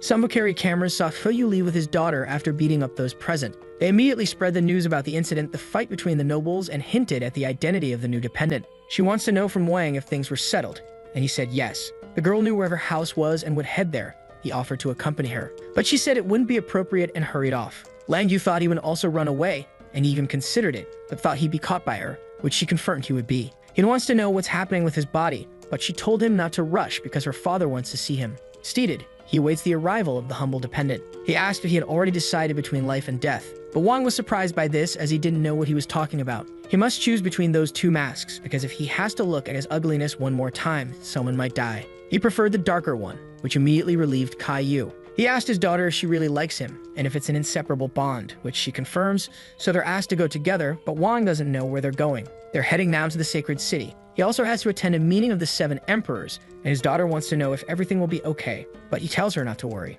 Inchang and Kasai grew up together and are like brothers. Rumors are just rumors. He warned them to prepare as they'll be leaving in 5 days. Alone with her, he asked more about what happened. He wants to know if they have an established relationship, and she asks if he still wants to lead an ordinary life as he seems to have understood nothing. She'll give him 3 days to think, and after that, she wants an answer. Seeing her leave, he forgot to ask more about the changes happening in his body. While he was thinking, his cell phone started ringing. As soon as he answered, he heard a cry for help. It was Wensheng's voice on the other end. After receiving that call, he runs frantically through the streets. The dependence building is empty. No one is there. He knocks on the director's door, asking about Wensheng and if he's home. Soon he realizes the door is unlocked. He enters, asking if anyone is there and if the director is home. There's no one and no sign of struggle or resistance, but he ends up stepping on a portrait lying on the floor. There was a photo of his friend next to the director. Looking closely, he becomes increasingly certain that something had happened. The possibilities begin to terrify him. At the police station, the officer informs him they can't accept the case. Since they disappeared just a few hours ago, there's no evidence that something happened, even with the call, as adults can be unreachable for a few hours. It was the middle of the night, and he was advised to sleep, but Wang insists that something should be done. Moreover, they are the police that serve the clan directly. Civilians are not their priority, and they'd only prioritize it if it were a request from a clan member. Hearing that justification deeply infuriated him. But soon he was informed that he is a dependent of Lang Yu, and he told his secretary he should have been informed of this earlier. Immediately, he changes his tone with the young man and asks him to take a seat. Wang tells him to start working right away, and the director says he will personally lead the investigation. Then the secretary whispers a few more things to him. He apologized, saying he can't do anything about it, as it's an internal clan matter, and he has no authority to interfere. They don't know anything about this and must remain unaware. But all influential families sent their prodigies to be selected as dependents, along with all their important data. He calls his father, who answers, frustrated as he just wanted a bit more rest. Hanging up, he's relieved his father is safe, but doesn't understand why they attacked Wensheng and not his family. The butler approaches him, explaining that it happened because Wang's family is now protected. Unable to attack him directly, they turn to Wensheng's family. Not fully grasping the significance, he's told that those families live for that purpose and wanting to close their opportunity. As a result, he's already deeply resented for doing this. They'll discuss it later. The most important thing now is rescuing his friend. They already know the address they were taken to and await Wang's order to destroy the entire family responsible for this. His identity now is one with no family tradition as his dependent, which has harmed their family. But they capture his friend, who participated in the selection, and he's been taking a constant beating. The woman tells her master to rest and prepare for the surprise meal they'll have the next day. They immediately realize things have become complicated for them. Someone is calling, and that's definitely not good news. An uproar breaks out inside the mansion due to the unexpected visit. In the sky are Wang's underlings. The butler's order is clear: kill. As they enter the already destroyed place, the old man tells them not to come any closer. It was merely an issue between dependents, and now they've entered his house and killed people. He only invited them for tea, and gripping the director's arms, pleading for mercy, but his servant says he shouldn't do this for his family's sake. But the old man knows that if he doesn't do it, people will die. He then returns them both to Wang, presuming they're good friends since he helped him during the test. He will lead him to Wensheng, but Wang made it clear that if his friend doesn't survive, heads will roll. He takes them to a door, as he's the only one who can open it, so that Wang and his group go ahead. But Wang insists that the old man will guide them, to which he agrees. Soon, he encounters something that leaves him surprised. Wensheng is lying inside a coffin. He rushes to his friend. However, the old man, very sly, presses a button on the wall. The place is now sealed with them inside. With only them inside, they assume Wang is in trouble, and the butler requests an urgent alert to be sent to Langyu. He's isolated with someone who's cultivated up to the 3rd level. The situation is not simple. Even so, he smiles confidently. It's for him to die, yet he has a strange feeling about it. Inside, the old man serves himself a drink. The door is massive and will take time to open. When he does things, he enjoys surprises, and this is his first surprise. Wang is already furious with the old man's audacity. Ignoring him, he runs toward his friend. He tries to wake him from his sleep. He soon noticed there was a bite mark on his neck. The second surprise would be this, to make the son finish off his own father, since he had now become his dependent. It would be the 3rd surprise, which would be sensational. Even though his plans were thwarted, it wasn't all in vain, as he enjoyed the expression on Wang's face. Snapping his fingers, he says it's time for the climax. He ordered his dependent to wake up and put on a new performance for his master. He slowly opens his eyes. The old man wants to know whose dependent is stronger, his or Langyu's. He tries his best to bring his friend back to his senses, but he must dodge his attacks. Being careless, he ends up being superficially hit. The old man says it's useless, as he's his dependent now and only follows his orders, and he commands Wensheng to tear apart the one in front of him. Confused, Wang remembers all the moments he had with him. This made him even more outraged by the situation. Because of these guys, the world is now a big trash can. The old man says humans are nothing more than cattle to them, and that's how things are. Becoming a dependent is the best chance of their lives. If he kills him here, there won't be any problems, as he's just a dependent and can simply hand over Wensheng's head as payment. There's nothing he can do now. He instructed him to use the technique inherited by becoming a dependent, as it would be enough to kill him. Wang watches in horror as his friend hurts himself. By inflicting harm on himself, he's now 300% faster and stronger, a powerful boost that will last for 1 minute. Approaching swiftly, he strikes Wang. The old man celebrates, thinking he managed to resolve the situation. He praises his dependent, as it was wonderful to watch. Even so, there are tears in his eyes. Finally, he had stopped moving. Now Wang can hold him with his hands, and he told Wensheng not to worry, as it will all be over soon. The old man's incredulous, seeing that his dependent will be bitten by Wang. Immediately, he bites him near the neck. The old man laughs uncontrollably, as it's impossible for a dependent to suppress the influence of someone like him. Even so, the bite continues. Before this, he knew he wouldn't be able to catch Wensheng because he's too fast. So he went to his internal space and encountered the fridge once again. He can't open it, so it might be too late. While trying to open it, he found Langyu there, to his surprise. If they want and aren't too far away, she can be there. In fact, only he can have such a powerful space. Her space is vast, but she still doesn't know the limits of Wang's capacity. He doesn't know what to do, and she says she could help for a kiss. Stating that the matter is urgent, she says she was just joking with him. She can't open the fridge but can tell him how to handle the situation, as the person fighting him became a dependent of someone else. So he should grab him and make him his own dependent. Once he's a dependent, the result is irreversible. That way, he can at least free his friend from the old man's control. She'll teach him how to do it, and it'll be up to him whether he does it or not. It won't be difficult for him, as she's a pureblood. But actually, for him, it will be nothing difficult. Approaching, she said he needs to hurry. Either he marks him or he kills him. He must make a choice. The next morning, he tells his father he had arrived. He said he would make the food since his father is practicing calligraphy, but asked him to take care of his health, and his father asked what he thought of his calligraphy. Approaching, he said it's wonderful as always. He wonders if his father doesn't get tired of writing the same thing over and over, and that he should vary, as he always writes human, earth, and sky. But he says the laws of the earth and sky are in danger, and they should never forget the meaning of being human. His son was intrigued, and to avoid explaining, he said he would do the dishes instead of him. But he won't allow his father to do it, as he's the director. On the calligraphy desk, there's a picture of the two of them together. The frame's glass is broken. Veins bulge all over his body as the process takes place. He feels some pain and mental confusion. As the process progresses, he screams. Watching only after the dust settled did he realize he hadn't hit anything. Looking back, he saw his former dependent holding Wang. He gently places him on the ground. His expression is calm and serene. On the other side, the old man smiles confidently. However, he begins to cough uncontrollably. The connection with his dependent had been severed. He has no idea how this could have happened. Even so, the dependent is no match for him as he was born noble and was never human. As he says a few things, he sees a flash in front of the young man. For a moment, he's taken aback. There is a slight smile on his former dependent's face.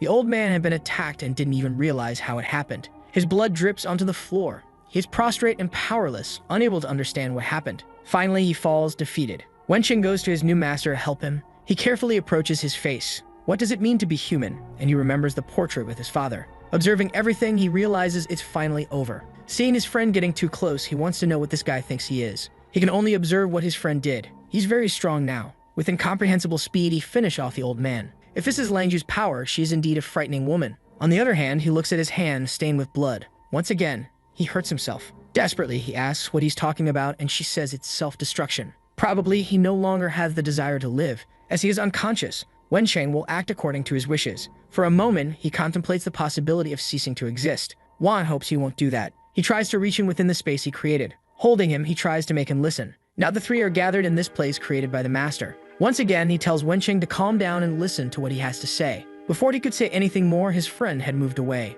promptly bowing before him. Once the spiritual connection was reestablished, obedience to the master took over. No matter what he asked of him, it will not be denied. This is the nature of dependent, but he doesn't want his friend to stay like this. He wants to know if there's any solution for it, so that he can return to being the same as before, just as Wang is, even as Lang Yu's dependent. Saying this, he feels a bit saddened. The girl gives a wide smile. Wang is still the same, and he wants the same for his friend too. Seeing this, she is pleased. Having a more human master makes her heart race. Only through a marking will he have more self-control, as he was only bitten. But he has no idea what a marking is. Hearing what it is, he's perplexed by the possibility. She doesn't want him to refuse, as it would be beautiful to see for the more daring. Trying to escape, he places his hand on the refrigerator door. Unexpectedly, it decided to open with this touch. Inside, the only thing, there's a small ice cube. After all, that's what one would expect to find inside a refrigerator. So he decides to examine it more closely. The ice cube begins to glow intensely. Then beams of light emanating from it hit his dependent's forehead. Finally, the marking on him was made. He asks if his friend is okay, but he also wants to know what that pattern is on his forehead. Seeing it left Lang Yu very angry. Before he could answer, she left. Gradually, Wenqing regains consciousness. He touches his face and becomes emotional over everything that happened. At the moment, he's worried about what might have happened to his father. To reassure him, Wang says the director is outside. As soon as they leave the room, the young man goes to his father and hugs him. He apologizes to his father for what happened. Mourning fills the place as his father had now become a memory. A lot has happened. The director passed away, his friend is now his dependent, and he realizes he's no longer human. The butler says the director's body has been collected and is being taken to the cemetery. By law, people like him can't be buried in cemeteries, but he can do it now that he's Lang Yu's dependent. Thoughtfully, he addresses the butler directly. None of this was by chance. It was a trap, and he had realized it even before entering, which is why he stayed outside. But he says he's being misunderstood, and he wants to know why Wang is leaving there in such a hurry. As soon as he finished speaking, he felt a strong discomfort in his chest. Impossible, and that's the arrow of punishment developed by Lang Yu. He can't believe he's being targeted by it, as even though he's not her dependent, he's been loyal since he's known her. This was just a small matter. It's hard to believe she would side with someone so weak, but she tells him that this time, it's just a small punishment. No one can make her master unhappy, no matter who they are. They're at the cemetery now, and Wenqing is there. Turning his face, he looks at his friend. Wang notices there's an urn in his hands. He didn't want his father buried in a place full of monsters, so he decided to bring him home. Indeed, it's a better decision. Finally, the two arrive at the director's old house. The door is open, and no one is there to greet them. Wenqing tells his friend to sit wherever he likes. He'll make some tea for them and suggested black tea since his father liked it a lot. He used to pick the leaves himself and would hike through the mountains to get them. But he's not a tea drinker and doesn't know what to do with it all. Remembering his father, he cries once again. The grief is still too intense for him to feel okay. Wang sees this and feels sad for his friend as well. He assumes it's all his fault. If he had kept his powers hidden, none of this would have happened. He doesn't know when he became a monster and responsible for all of this, but his friend asks if it was really his fault. That's not how he sees it, and for him, he feels nothing but gratitude. For giving him power, he can now avenge his father. Besides, if Wang's a monster, then so is he. Then he looked at his father's calligraphy paper, where it says humans, earth, and sky. Vampires and dependents are people, but with different traits. In the end, they're all human. The only thing that truly separates them is each one's own humanity. If there's still humanity, then they're not monsters. He was already thinking about this. Before, he was weak and didn't even know what to do with his future. Now he has a clear goal in mind. He just hoped his friend won't stop him from doing this. After all this, he has become his master. Dependents always obey their masters, and he assumes that must be his friend's wish, to use these powers to take down all those monsters devoid of humanity. Hearing this, he realized Wenqing had completely changed. Taking advantage of the strength he now has, they can simply respond with force. That's why, from now on, he's going to work hard. He'll dedicate himself and start by writing a thesis to learn all the weaknesses vampires possess. Apparently, he hasn't changed much and is still an exemplary student in a way. He asked him to stay there for a few days and that, no matter the ideas he has, they'll talk about them once they're stronger. He heard this with enthusiasm, as weak soldiers don't win wars, and his success also depends on the strength of his superior. In other words, Wang needs to train hard so both can become even stronger. This way, they'll perfect personal skills to the point of being able to take down a vampire with a single punch. Leaving the building, he wonders if he'll stay there studying all night. However, he needs to perfect his skills as soon as possible. He feels there's something powerful in his body but doesn't know how to activate it or even use it. That ice cube also remains a mystery. There are many questions, and he truly hopes to help his friend. But he has something to do now. He remembered that Lanju gave him 3 days to give her an answer. The world is dominated by vampires, and as a human, there's no avoiding them. The only way out is to fight and get stronger, no matter the cost. It's the only way to protect his family and gain his freedom. Picking up the phone, he called Wenqing, asking for copies of all the materials he could gather. At dawn the next day, the whole city was shocked as they thought Caillou had killed yet another vampire family. That behavior disrespected the king. In court, the king is reading a petition addressed to him. They're calling for Caillou's impeachment for treason. Reading it fills him with anger, and 3 days the 7 kings will meet. He ordered them to inform Caillou that he must attend. In the hospital, Wang takes his father to care for his health. He sighs as his father is resistant to taking care of himself. Even though he promised to accompany her to the capital, he's worried because he thinks she has some trick up her sleeve. Despite being her dependent, he has self-control, and besides, she helps him a lot, which is strange. Having to leave for the capital, he will leave Wenqing to care for his father in his absence. Then he sees the silver-haired girl. She's the girl he saved that night. A heavyset man approaches, saying this is the last session, and that afterward, he'll take her to eat something nice. That sweaty, enormous person looks familiar. The big guy is the mayor of the town. He can't believe this man could be her father. If he is, it's a genetic oddity. Beside her, the mayor recognizes Wang, and the girl says this is the young man who saved her. Her arms are still bandaged, and he thanks her for telling him this. He only found out what happened to his daughter later, and because of his position, he couldn't thank him personally, but now that he's here, he does so. He didn't expect this girl to be the mayor's daughter. Wang wants to know why they targeted his daughter, and he says it's due to the impulsive desires they have, since they are vampires and he is merely a human unable to protect his own daughter. He watches the mayor pull out some papers. Approaching, he whispers to him that he shouldn't go to the capital. Because it's a trap, the king wants to get rid of Caillou. Leaving the hospital, he bids farewell to the girl he saved. However, he carefully watches the mayor, remembering what he said about going to the capital. The mayor's warning was clear. This trip would be dangerous. Knowing this, he needs to inform Lanju about what he discovered. He sent her a message about what he heard. If they go, they need a plan to protect themselves. She replies in a friendly manner. She's happy he's worried about her and wants to know if he missed her. This isn't the reaction he expected to such serious news. She wants to cuddle with him all night and do some intimate things if it's not too much to ask since she has needs. Reading that made him break out in a cold sweat. On the other end, she eagerly asks him to come to her room. His father, who read everything, advises him to do these things in moderation. He says it's not what his father is thinking, but the bald man has lived a long time and used to put his bald head to work when he was younger. Now that he's a dependent, the salon is very successful, and he believes his son's beauty is enhanced by the haircut he's had since childhood. He needs to get back home because he's now famous on the internet, and he offered to help his father, but he refused. He's not oblivious to everything and knows his son is mingling with high society people. Knowing this, he wishes him the best and happiness.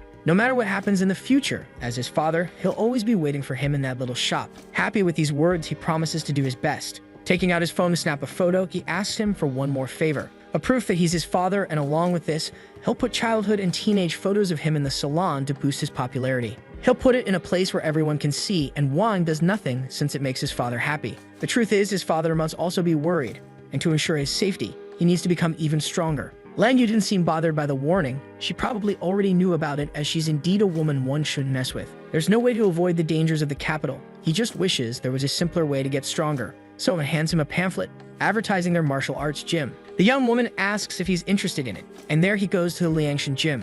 Judging by the equipment, it seems like a standard gym. In this world of people who have abilities, he wonders if it's worth training in anything. He saw 2 people sparring in boxing. One of them just lost a tooth in this little game. It's truly intense. This is an old-school gym. The guy in the ring looks at him and says his face looks familiar. He asks if he'd like to step in for a friendly round. He stays up there waiting for an answer. Wang says he can't because he's busy, and the guy says fighting is the first step to getting stronger. If he doesn't have the courage to fight, he won't get stronger and is just a coward. Seeing that he's being provoked, he wants to know what happens if he wins or if he loses. It's impossible for him to win, and as soon as he loses, he'll have to buy his course on how to get stronger. He says he's a good teacher, but Wang says he found him a bit weak. Then he said that if Wang beats him, he'll teach him for free, but Wang replied that if he wins, he wouldn't have anything to learn from him. The new deal is that if he wins, his teacher will teach him to fight. His teacher is Master Xu, a specialist in the 1,000-year death technique. Watching all of this, it almost seems like a marketing strategy. The girl says he must be desperate for a student, and if he loses, Master Xu will beat him to death. Another guy says that's true,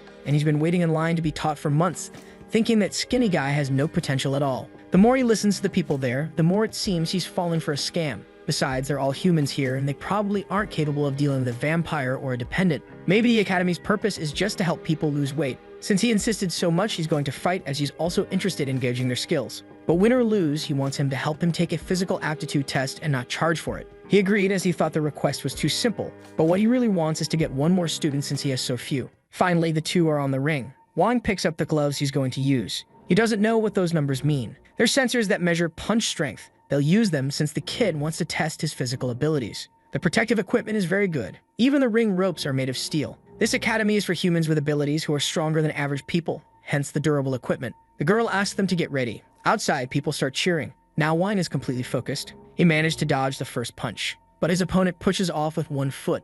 Going airborne, he prepares to strike again. He lands a blow that Wang blocks. A punch of 290 is enough to break a wooden board. He continues attacking, and his punch strength is increasing. Outside, their master starts watching the sparring session and tells his pupil to use the secret technique. Master Xu's presence rouses the crowd, but he thinks if he uses it, the newcomer won't be able to defend himself. However, Xu says he doesn't pay attention to things, which is why he hasn't improved. He says he still hasn't realized it. Meanwhile, Wang continues holding his ground. Despite the powerful punches, the newcomer doesn't show signs of being worn down. Charging energy in one of his hands, he's ready to unleash his special move. The power of his punch rises to 388. Even so, Wang wants to see how strong it is, and hopes to be able to block this one too. The impact destroyed the ring's floor. He missed Wang, who dodged. Irritated, he ordered the newcomer to stop dodging. He didn't want to dodge, but he doesn't yet know how to use his abilities, so all he can do is dodge. Outside, the master tells him to imagine a milk carton with a straw in it. He should absorb everything into his stomach and then channel that energy into his limbs. The analogy is terrible, and gets distracted thinking about it. However, the master tells him to concentrate and do it that way. He decides to give those tips a try, but what he sees is the fridge. If it's similar to what he said, he could try making a hole in it. A straw is too gentle. It needs to be an electric drill. He pushes the tool against the door until he manages to make a small opening. Now there's a bit of energy coming out, even if it's very little. Still, this time he feels he's able to control it. He channels it and absorbs it, wondering if that's how it's supposed to feel. For the first time, he felt an energy transfer. Outside, they can't believe the newcomer is so talented. Even his opponent is surprised, wondering if the fight should continue. The master says he has to strike with full force now. His pupil follows the command and advances once again. He strikes the newcomer, but he blocked his blow with ease, and without using any tricks. This time, it's Wang's turn to attack. The master tells him he needs to adjust his stance, lower his left hand, and strike. Just as he was told, he executes the attack. His opponent is terrified of what might happen. The strength he had in his hands made no sense. Those watching are utterly incredulous. On the glove, it's clear that his strike has a power of 688. They shout enthusiastically. It's unbelievable. The rookie landed a powerful punch as if it were nothing. Then he turns to the master and asks if he is Xu, the one they're talking about there. Inside the gym, he has a better conversation with Master Xu. He thanks him for the earlier advice and asks to be taught, while Xu's student says he's impressive. Xu says the young man is indeed talented, unlike his arrogant student. He noticed he has innate abilities he can't access, and without knowledge, he can only hit his opponents with brute force. He agrees with the assessment, and the student praises his master, adding that his classes are expensive, and he should be rewarded for bringing a new student. But Xu says he's already old and doesn't want more students, which makes his disciple question when he made that decision. However, given his potential, he would accept him as a student, and hearing this, the disciple celebrates as he'll receive his commission. With this, he said that Wang would be his last disciple. He won't spare any effort because he expects Wang to be one of humanity's pillars in the future, and the young man accepts his challenge. The secretary congratulates them both but asks the new student to complete the registration form. Patiently, he fills it out completely. He wants to know if he can pay digitally, and the secretary replied yes. However, before continuing, she noticed her master's gaze. There was a lot of seriousness in his expression. His eyes were saying something to her. Breaking the silence, he apologizes but says he can no longer teach him. The secretary says that business hours are over and asks him to leave immediately. But Wang doesn't understand anything. She says he shouldn't even ask why. Reading his name, they know he's Wang Ji, the dependent everyone's been talking about recently. He doesn't understand why a dependent can't enroll in that gym, and the secretary says it's not exactly that. She says it would be good for the gym to have a noble like him there, but they're just humans who have nothing to offer vampires. Even so, the poor guy didn't catch the clear message that they don't teach bloodsuckers. Shu's final words were that they wouldn't say goodbye to him. Outside and walking, he understood that their attitude changed as soon as they learned his identity. This difference in treatment left him upset. Indeed, they were polite to him and didn't disrespect him, but it was clear he wasn't welcome there. This is a world where vampires are idolized and entire families wish to become dependents, yet he was subtly shunned. He just wanted to know why, and he noticed a noise above. Unexpectedly, a pair appeared right where he was. He asks who they are, as they appeared in an unnatural and sudden way. But one of them is already trying to hit him with a kick. He ends up missing the strike, but if it had landed, would have caused damage. Wang is cornered because the other managed to grab his neck. They ask him if he's really the one who was selected as Lang Yu's dependent. With his silence, they demand an answer, asking him if he's seen a woman who used a weapon. They want to know what happened to her in the end and want an answer right away. Before answering, he thinks calmly. He said that Wu, the guy who sparred with him, doesn't have a punch limited to 388. That strength is much greater. If he'd shown it earlier, he would have become his student. Hearing this left them surprised, and Wu reveals his identity to him. He accepts the identity but demands that he tell him what happened to the woman or he'll beat him up with punches and kicks. Squeezing his neck vigorously, he wants to know how much pressure he can withstand. Before he could squeeze harder, Wang grabs his hand. This left his attacker surprised, because the young man's strength was greater than he expected. The other tried to hit him from behind but was unsuccessful. Turning to him, Wang hits him precisely. Trying to recover, Wu is furious at the young man's audacity, but he is soon pinned down against the ground. Catching his breath, Wang asks if drawing energy from his ability and injecting it into the body is the right way to do it, for there was someone above watching them. And this question was directed at him, Master Xu. Stretched out on the ground and powerless, the disciple apologizes to his master. But he says he had already warned him that this stubborn behavior of acting on his own could be his downfall. He still tries to apologize as he wanted more information about his friend. His master says she died for humanity, trying to change the world, not for a foolish reason like his. Wang agrees with these words, and Wu tells that vampire lackey not to be a hypocrite. But the young man says he's not a lackey, and if he were, they'd already be dead. He's still the same as always and asks if there aren't other cases of dependents who have retained individuality. He wants to know if the master believes him. After hearing this, he said there's a simple way to test what he says. He called the academy secretary, Xiao Quan. She steps out of the shadows in a nurse's outfit completely inappropriate for the occasion. In her hands, she holds a gun known as the Morbius Pulse Treatment Gun. A shot from it causes the target to reveal their deepest desires, and it could trigger a horrifying death. In light of this, he wants to know if Wang would like to try. Wang says yes, without any hesitation. His response and reaction left everyone there perplexed, until he walks toward her. Pointing the gun in his head, he asked her to fire. She says he's naive, and even if he believes he's the same, dependents hit by it end up dying, as they become irreversibly disoriented. But that's precisely why he must try it, because if he's someone's puppet or could ever become one, he'd rather end it all here and now. If this were to be his end, he'd be grateful and asked once again for her to shoot. The master asks if he's not afraid they're lying to him and that it's just a regular gun. But he realized they're all true and honorable warriors. It would be better to die by their hands than to become a vampire one day. That's why he believes none of them have any reason to lie to him. Once again, he asks her to shoot, and the nurse says he shouldn't think she'll hesitate, until it finally happens. A red flash occurs and his head is pushed back. Wang's body falls to the ground. His body falls limp and only the sound of the impact with the floor is heard. Meanwhile, the humans watch him. The master tells the others to step back because he might transform and go mad. The nurse backs away saying she's aware of this. As for the other two, who also prepare themselves, they all watch him intently. Meanwhile, he remains still. The master thinks he used himself as a channel. That pulse cuts off the interaction between the dependent's blood and the vampires for now and still safe. It's time for him to finally show who he really is. He stands up covered by a reddish aura. To them, there's no doubt that Wang is truly a vampire, who has now lost his sanity. Wu warns them not to approach him until he self-destructs, but they come understand he's still moving toward them but should already be insane by now.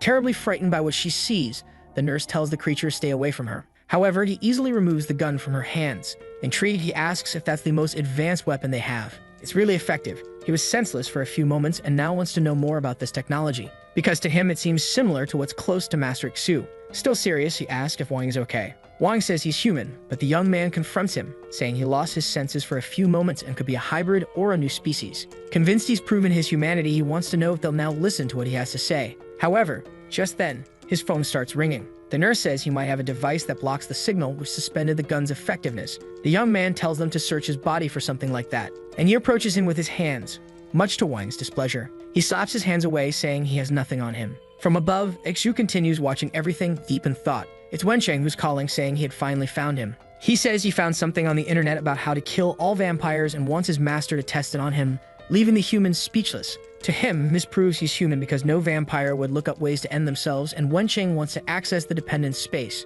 Now the humans don't know how to react to the situation. The young man asks if the one on the call is really his dependent. Wensheng greets them with a slightly shy and confused expression. Then he is hit on the head with a pistol. But nothing happens, and he even asks if this is a new way of greeting people. Once again, the humans are left speechless, until Master Xu bursts into laughter, followed by the other humans. Wang joins in, but his dependent doesn't understand what's happening. They had finally found some allies for themselves. Now they're no longer alone in this, as humans never stop resisting. For the past hundreds of years, humans have always resisted. The vampires only pretend to care, but they control all aspects of society. Through the internet, education, and even culture, people are conditioned from a young age to praise vampires. Humanity is in this state because of its own greed, but even though it's difficult, they believe that one day they'll achieve victory. Wang is impressed by their confidence. The master is willing to teach him. However, because of his nature, he can't fully trust him and asks if that's a problem, but Wang accepts. Wensheng shows him what he found on vampire destruction, and Su confirms that all of it is true. Only counts and higher-ranked vampires have a core of energy within them inherited through their lineage.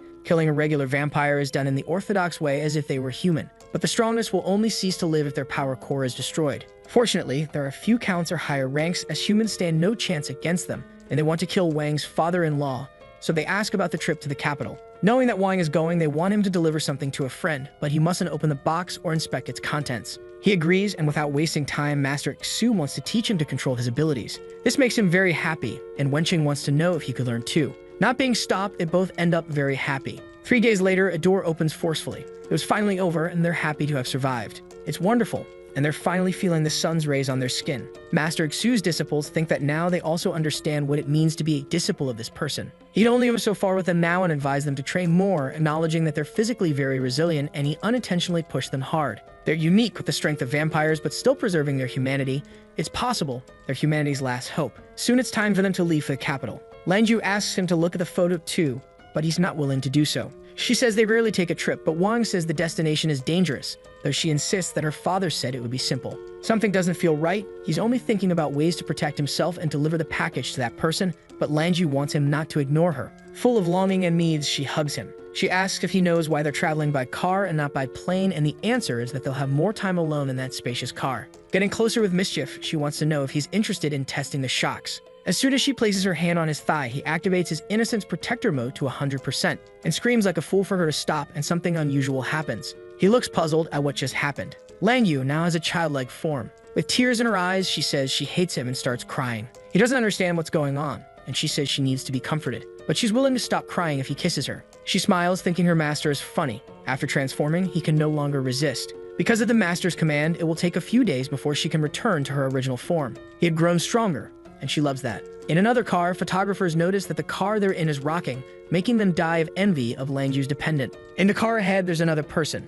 It's Langju's father, who, while sipping tea, says that the life of the young is truly delightful. Then a small bat flies in through the window. It tells him that the vessel is prepared. He'll need to stay a night in Huzhou, then board the ship and escape under the cover of night. He says that Elk still worries about him, but the bat calls him foolish for going to a dangerous banquet and emphasizes that he must flee. Chang Xin hasn't been the same since he became king, but he asks Elk to change his messenger's form because he doesn't like the current appearance. He wants to know what kind of music he would like to hear. Annoyed, the bat says that he asked for this and is treading his own path to destruction. But he's going there to stir things up a bit, something Elk wouldn't understand. He looks at Kiryu, intrigued by what he heard. He told him to be quiet and enjoy the music. The longevity of vampires has always brought death and bloodshed. They finally arrive at the capital. Wang is impressed, and Langju says that Beilu is the most influential city among all 7 kingdoms. That in front of them is the palace. There are many people there because of the meeting. It's all due to the gathering of the 7 kings, but something catches Wang's attention. Some people are being stopped by guards. They don't want the princess to step down from the carriage, but the guards say they're just following the rules.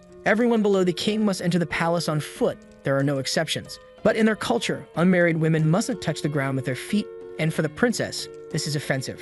The reporters know of the custom from the Sakura nation and wonder if this impasse is a show of the king's power. While they argue, Langju's car approaches. They question why they were allowed to enter the palace by car. They can't answer that, only that Xiyu has never been one to respect rules, and in his case, he would break down the palace gates. And indeed, that happened a few years ago. It seems things will get interesting now that the king has summoned him to be present. The princess's attendants are irritated, wanting to know if they humiliated their princess this way. A bit uneasy, she asks them not to get upset, as it's not a big deal. Opening the window, Langju asks the princess if she would like to enter her car. She introduces herself as Langju and says it must be difficult for her to comply with what the king has stipulated at the palace. She could join her in the car so she wouldn't have to endure this humiliation. With that, she asks her to decide quickly so as not to attract more attention, while the attendants suggest she should leave since there's no respect. But the princess is a bit hesitant. She says she had promised her father she would help with this. Heading to Langju's car, she thanks her, apologizing for having troubled her. Now the princess is with them inside the car. Near her, you can smell cherry blossoms.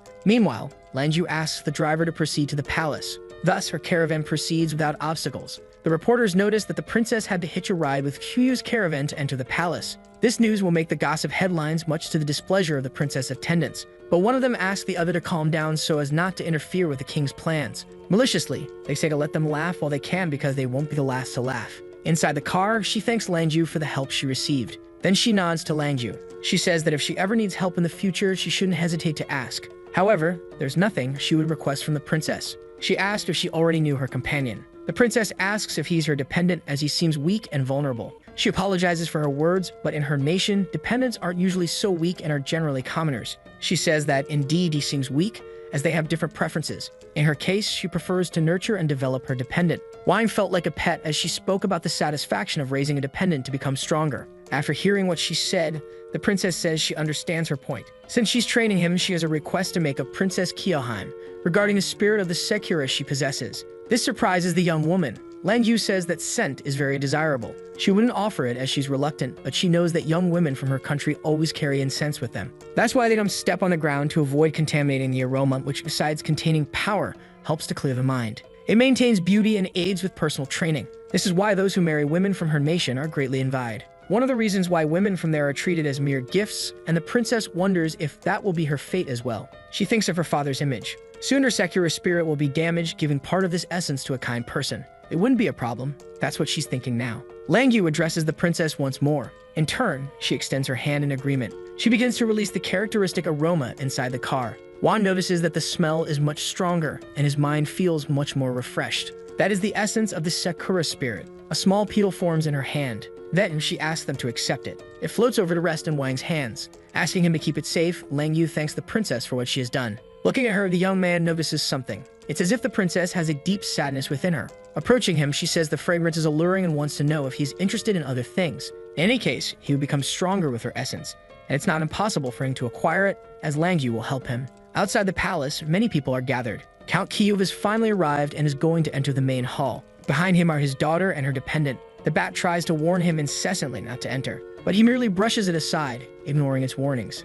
Someone is deep in thought at a house among several trees. Resting their hands on the fence, this person thinks about Kiyu. He continues climbing the steps to the hall. Then he looks around, being in the palace vicinity. Being there is the peak of his pride, as the king's majesty is praised by all. However, there's something that makes him thoughtful. His sense of aesthetics leaves something to be desired. He should have consulted him before building that new tower. The king orders Cube enter at once, and so he does. He faces him with a steady gaze. Finally, Cube greets his majesty. He makes his greeting to the emperor, who watches him. Positioning himself, he greets two other leaders present there. One is Meng Chang, a 5-star grandmaster, and the other is Ku Li, a 2-star grandmaster. All the leaders are gathered and the session is about to begin. The emperor wants to know initially why the kings are not present. After all, they should have come personally. One of them says that his king couldn't attend because his lands are distant and he had recently acquired new concubines. But they are available for anything he asks, as they are at his command, and the woman beside him praised his skill with words. However, she asked how he'd like to leave this world, as she belongs to the Assassin's Legion. The young man tells her she doesn't need to be so aggressive since he recently became stronger and wouldn't be a match for him. The princess apologizes for her father's absence as he's busy with royal duties, and the young man speaking thought she seemed quite serious. The bearded man says the emperor is arrogant, and with 3 days' notice, there was no way his king could be there. Another says the bearded one should speak for himself, as his foolish statements make him question his intelligence. They begin a small argument, and someone points out that the meeting started 3 minutes ago. Time is scarce, and the emperor should state what brought them all there. He doesn't want to waste time on the king's absences and goes straight to the meeting's main point. The ceremonial officer opens a scroll with the imperial edict. It says that each kingdom's tariffs will be reduced by 10%. Those present bow, agreeing with the message. With that said, he dismisses them to go directly to the banquet, which is already served. The bald man can't wait to find some women and some comment on whether he's truly a Buddhist. The princess wants to know if the emperor will be at the banquet, as she would like to meet him. With that, she leaves the hall, carried by her servants. An elderly man there tells the emperor that he doesn't understand. The emissaries were arrogant, and if it were under the former emperor's rule, they would have been executed, and he requests that they be taught a lesson. Q says times have changed and that he should stop thinking about wars, and the old man says he doesn't deserve to be there. Wiping his eyes, he agrees, saying he only came because he was summoned. Looking at his majesty, the old man claims he has proof that Qiyu has gone mad and caused trouble. Not only has he collaborated with enemies, but he's also leaked military information and should be executed. He defends himself, saying his daughter was looking for a dependent and even his family was part of the selection, but the old man insists he has proof. Drawing out a device, he shows an image of Hugh's daughter with the princess. He says his daughter is kind and only helped the princess because she needed assistance, but the old man insists that it's no coincidence. With the device, he reveals a room which is the basement of Q's mansion. There's a place with several masks and a secret passage. Then he shows an emblem of the Sakura kingdom. They want to know why that symbol is there, suggesting that Langju's mother might be from that kingdom and that he's using it to cover up his betrayal. The old man insists on calling Langju for a blood test to confirm his suspicions. Each blood type belongs to a lineage of elders containing a specific ability. The ability of their kingdom involves spatial manipulation, and the detector would turn red and yellow. If her blood doesn't match, they'd know what it means. Hugh listens to this, but is far from pleased. The emperor authorizes Langju to be brought in. She finally enters, followed by her dependent. Greeting him, she says the emperor is in excellent physical shape. Wang looks at the emperor and notices he has a very youthful appearance. He asked her for a drop of her blood. She didn't understand the emperor's request, but whatever the result, this is what will clear her father's name. Pointing his hand toward her, he asks her to give him a drop of blood so they can quickly perform the compatibility test. Then he launched what looked like an attack at her, but Kinayu blocked it. Seeing this, the old man taunts him, saying he's finally been caught. He becomes irritated and says he's a baron from a traditional family and a friend of the emperor since childhood, and that rumors of this will destroy his reputation. The old man is willing to retract his accusations if he can prove his innocence. Otherwise, he stands firm in his claims. The two begin a battle, and Qiyu manages to defend against the first attack. His daughter watches all this, frightened. Then he looks at the emperor and asks if he'll just stand there and do nothing. But the emperor says that Qiyu is being rude and that their friendship doesn't override the emperor's power,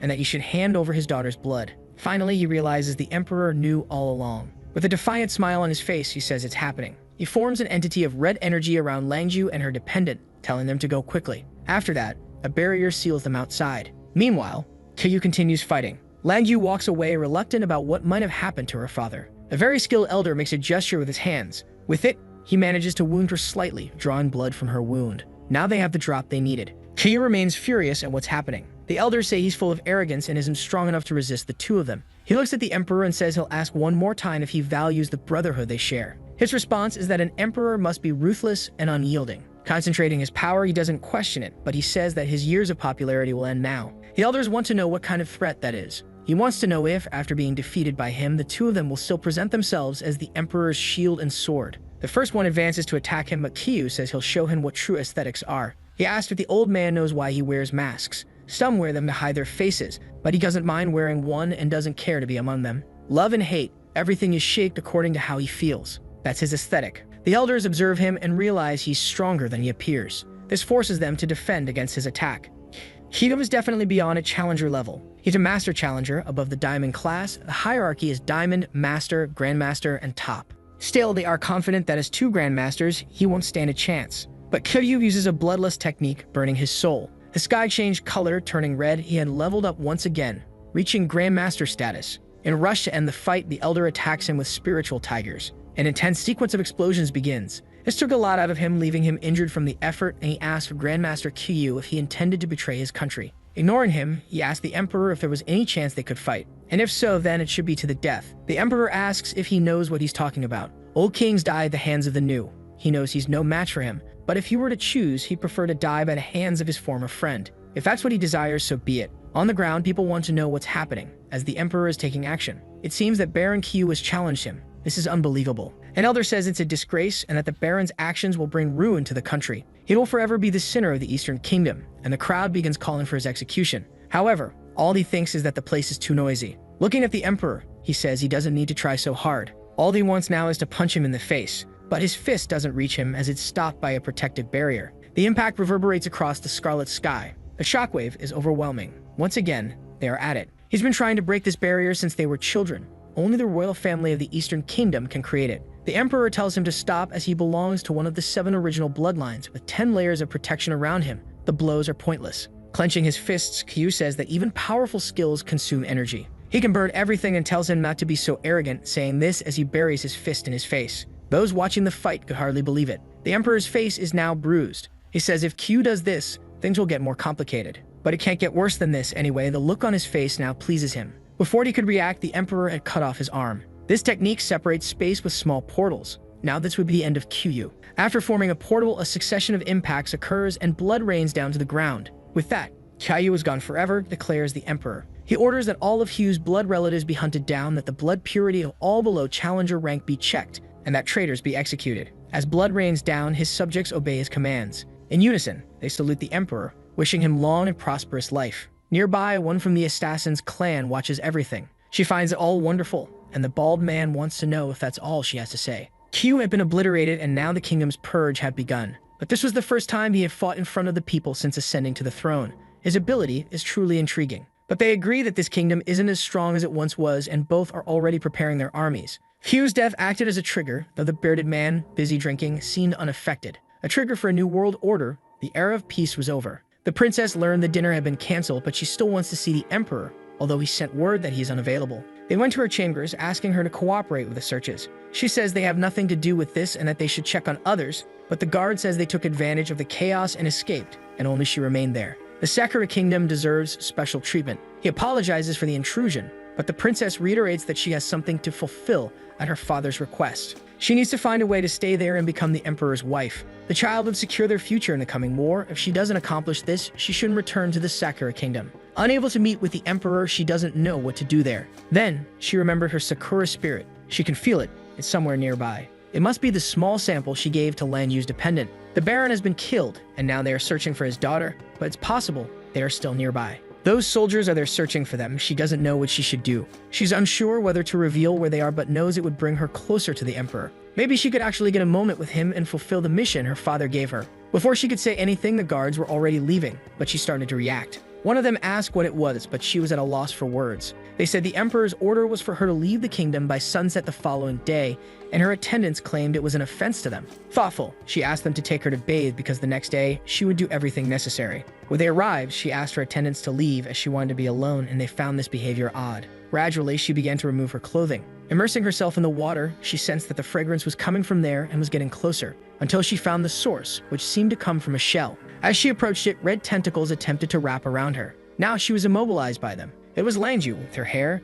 She thought it was someone from the search team, not expecting it to be such a delightful woman. Looking to the side, the princess noticed Wang was also there. Lan Yu asked if she had followed the fragrance, and indeed she had. Asking if they weren't afraid, she turned them in. Smiling, she said that the princess was too kind and wouldn't betray those who saved her life. Besides, hiding near her meant they could use her as a hostage if needed. Hearing this left her apprehensive about what they might do to her. But she just wanted to ask one thing of her, to help them leave the kingdom safely and nothing more. However, Lan Yu looked at her with a lascivious smile. She said her dependent was a strong young man who had never had a girlfriend, and if he desired her as his master, there was nothing she could do about it. She started thinking about the naughty things they could do together and how he might take her purity. This disturbing scenario left the princess deeply distressed. It made her cry, feeling she was being bullied. Now shouting, she said they were the bad people here. As a degenerate, Lan Yu said that the more the princess cried, the more excited she became. Meanwhile, Wang wondered if they were really escaping because everything happened so quickly. He didn't even have time to react. In this way, everyone connected to Baron Hyu would be pursued,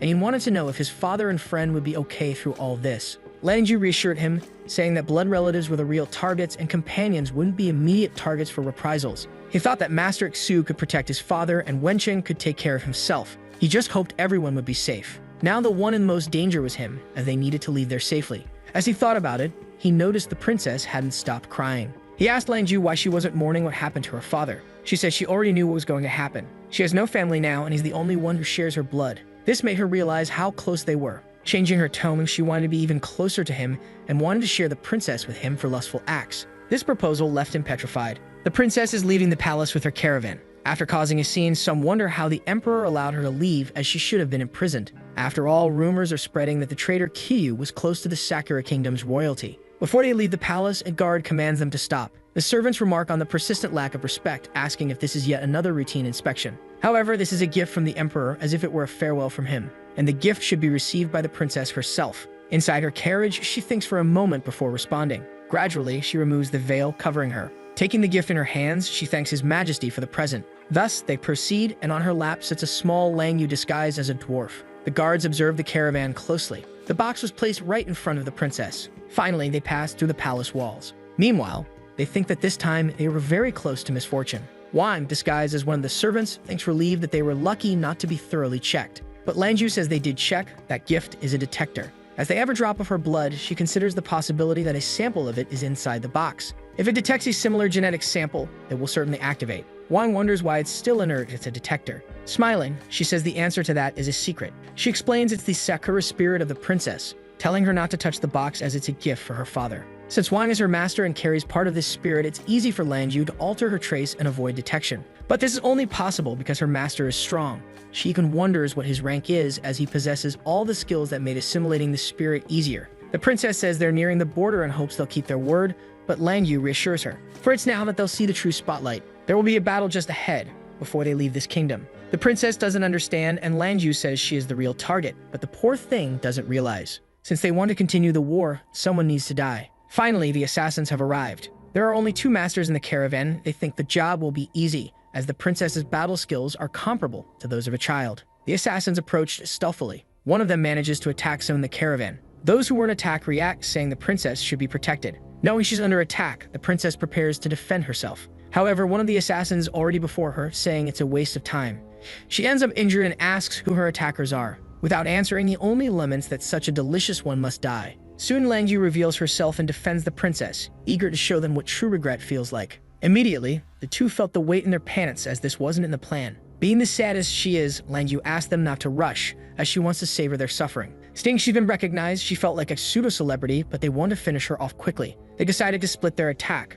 One will target the princess, while the other holds Langyu off. Attacking one of them, she says that if they know who she is, they're aware of the consequences. On the other hand, the princess is exposed and nearly being attacked again. Her attacker gets closer, prepared to kill her. Before the impact, a blue-haired figure with the protagonist's aura appeared. Wang saved her, preventing the princess from finding out if God exists. Ignoring the tension of the moment, she wonders if he's really Langyu's companion. The assassin wants to finish his job and continues attacking. Wang moves with her in his arms, dodging the strikes. However, a small cut is made on his cheek. He sets her down while the princess thinks he's so weak, yet he's still protecting her. Before them, the assassin conjures an energy beast. It grows and charges furiously toward them. In disbelief that Wang can save her, the princess screams desperately. But just before reaching its target, the beast began to sway cold. Its instincts tell it that if it attacks, it will deeply regret it. Meanwhile, Wang has a crooked smile on his face. It's enough to make the beast tremble in fear and abort the attack. Her master doesn't understand why it was so terrified. Behind him, Langyu takes it upon herself to explain that the beast senses the danger, a pity he's unable to perceive it as well.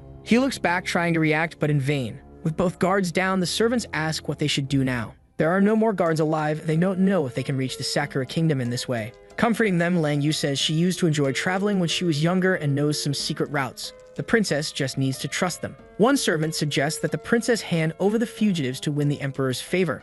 Convincingly, Langyu asks if the princess has made her decision to trust them or rely on the protection of the Eastern Kingdom. She says she doesn't trust them, but there was more she wanted to say. Wang, despite everything, had saved her life, which made her ask him to escort her to the kingdom. The servant, who at this point proved to be a meddler, questions the princess about what she is doing. Langyu took this opportunity to say that escorting her there will be very labor-intensive, and they don't do this for free. The servants become even more indignant, believing it was them who made the princess a target and that they should do this for free. Looking at the princess, he asks if that's what she thinks, but the lady says she just wants to go home, as she is already distressed by the situation. So they agree to take her, but Langyu ordered the annoying servants to leave. At least the princess can pay, unlike them, who already wanted to leave alone, only asking that they not expose her. Concerned, the princess says she'll pay for them too, adding that more people could increase security. This embarrassed the servants with her kindness. The 2 had always served her, raising her, and she cares for both. Grateful, they agreed to depart, saying they'll distract her pursuers. Distressed, she says this would be too dangerous. Since they're servants, they won't do anything to them,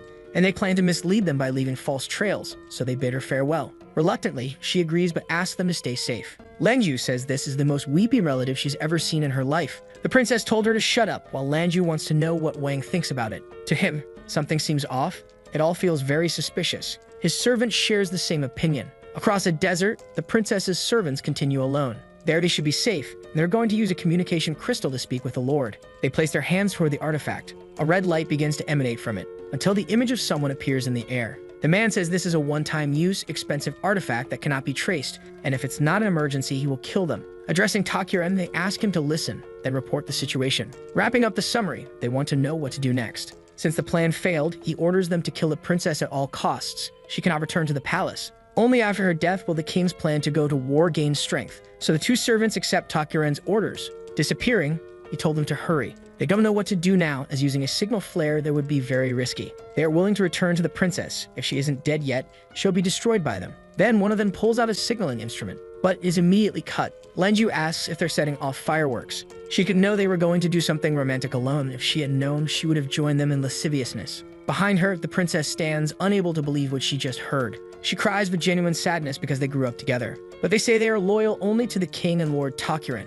and are doing this for the kingdom, and the princess should recognize her responsibility too. They kindly, if that's possible, ask her to die there. Wang steps forward and says the princess has rights too, and that this idea of dying for the country is something for people with no future and brainwashed minds, and suggested they kill themselves. Because the princess would kill herself after, but they are sure that's a lie. He says that even then, there's no guarantee the Sakura Kingdom will have a promising future with this sacrifice. The prosperity of this country should depend on sacrificing the life of a beautiful woman, because if that's the case, this country might as well explode. Some vultures fly in the air. One of them looks down, searching for something. Its goal is to find her. Once they find the princess, it descends toward her, releasing a devastating attack. Defenseless, the princess ends up being struck. The vultures reveal themselves in humanoid form. The servant tries to help her mistress. Meanwhile, more arrows rain down from the sky toward them. The impact raises a lot of dust from the ground. The two were visibly dead now. It was too easy, and one of them wonders if it's really the princess, but another responds that her appearance was the same. They must have been exhausted from running, which made their job easier. With the bloody bodies on the ground, their task was complete.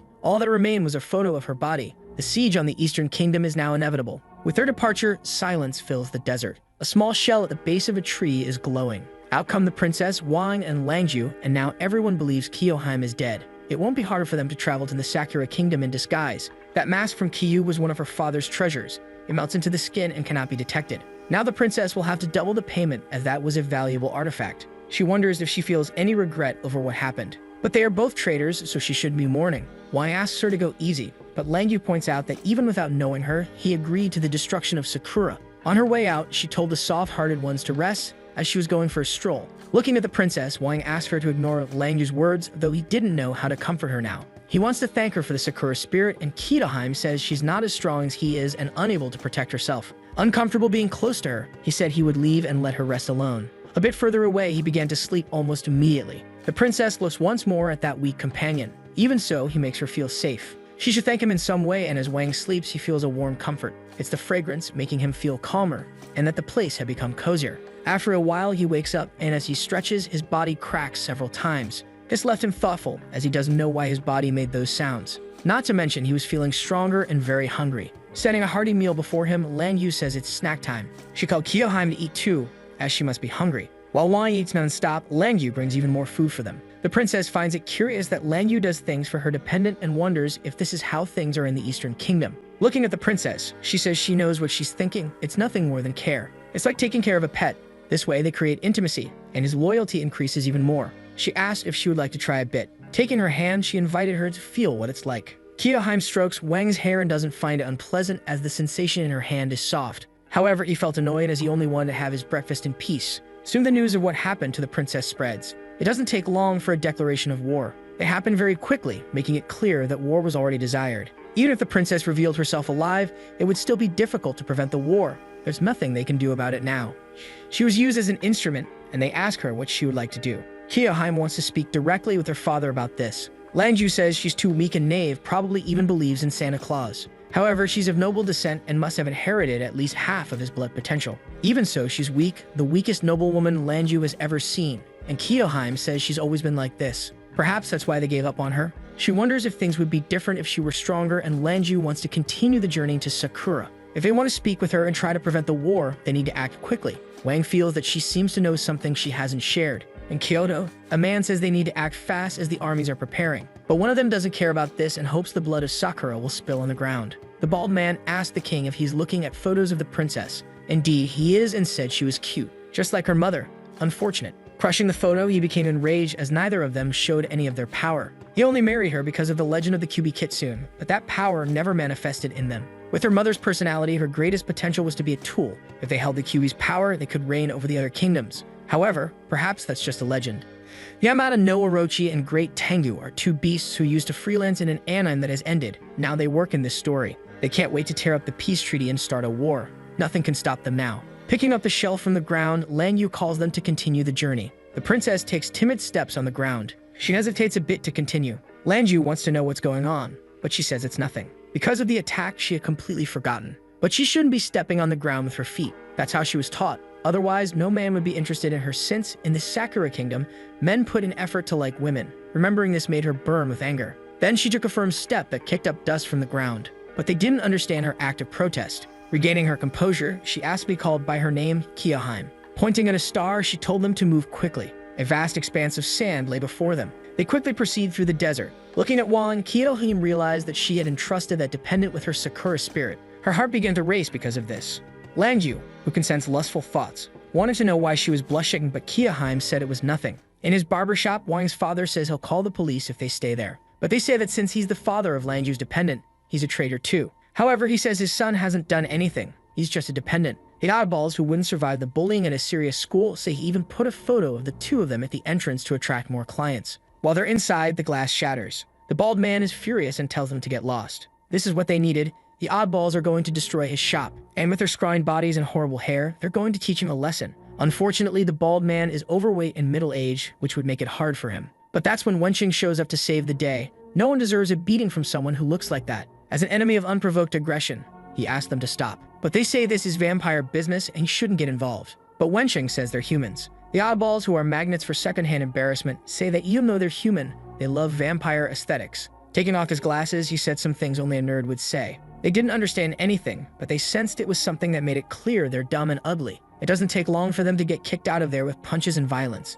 Now they realize that the nerd was the non-human one there. He looks at them intently. The oddballs call him boss and want to know why he defended the bald man, afraid of getting beaten up even more. They even want to become his dependents, but Wenqing just asks them to leave. They immediately leave the shop as if nothing happened. Dependents are as obsessed with humans as vampires are, and if he's strong enough, he can have his own dependents, but that's rare. Returning to the shop, he asks if the bald man is okay and says he's a friend of Wang. He wants to know if his son is truly in danger. Wenqing said he's strong, but the bald man remembered his son as a scared child. As he leaves the shop, he wonders where his son could be now. But from the top of a building, they were being watched. Someone is protecting Wang's father, and they realize it's someone high rank. But they're confident that capturing the bald man will give them a clue to Lang Yu's whereabouts, as she only has Wang as her dependent. Wenqing notices them approaching, and the ugliest one says he smells like a dependent and he must have been transformed recently. He ordered him to eat more or be eaten. The others went after the bald man. Wenqing panics, and the hideous long-haired man says numbers win battles. But the martial arts crowd appears, agreeing with what he said as they arrived in large numbers. They start using their choreographed tokusatsu attacks. With the clowns obliterated, the scarred one tells the bald man he can't stay there anymore and needs to move to a safe place. Wenqing tells him not to worry, as those people aren't bad. The bald man bent down to pick something up, and Wenqing went to him. He had already gathered his belongings and is ready to leave, to everyone's surprise. The bald man, with his hard-earned money, doesn't want a war with anyone. Lang Yu wants to know why Wang is so sad so early in the day. He just got emotional, but he's thinking that he's been reborn in a completely bizarre world again. Besides now being a fugitive, he has no idea what will happen to him. He starts to hear a song. It's Kiyoheim who is singing. This song is sung when one feels homesick. He refers to her as Your Highness, but she asks him to call her by her first name. Suddenly, Lang Yu appears, saying the two have intense, lustful tension between them and could let it out because she'd love to watch. However, after walking quite a bit, the Sakura Kingdom is now visible. With the clothes they are wearing now, it will be easy to enter. Wang wants to do it right away, but his servant says they need to prepare. He asks how they could do that. Almost an hour had passed. A vendor announces his paper dolls. He offers one to a passerby as a portable paper wife. Wang declines. He's wearing a mask, and the ladies' outfits have completely changed. Impressed by their beauty, a takoyaki vendor tries to earn some money. Since it looked appetizing, they ended up giving in. Lang Yu asks him to taste a bit of hers. The onlookers could only think he was very lucky to have two beauties as companions. He wants to know if this is the disguise, and she explains that single women aren't allowed to walk on the ground unless accompanied by their husband. They don't want to draw attention here, so they must go along with the local customs. This is the outskirts of the capital. She asks them not to rush and to take a look around. The Sakura Kingdom is smaller than he imagined and is indeed the smallest of the 7, but he wants to know what place that is. Kyoheim looks at it with a distant gaze and tells him that it's the royal sanctuary. It's where royalty pays homage to their ancestors. This is where the dead are mourned with a ceremony that lasts several days. But even with the supposed death of the princess, nothing is happening there. Her death is just a pretext for the war, but the absence of mourning in the city tells a completely different story. Wang tries to comfort her, but the princess only asks that they keep walking.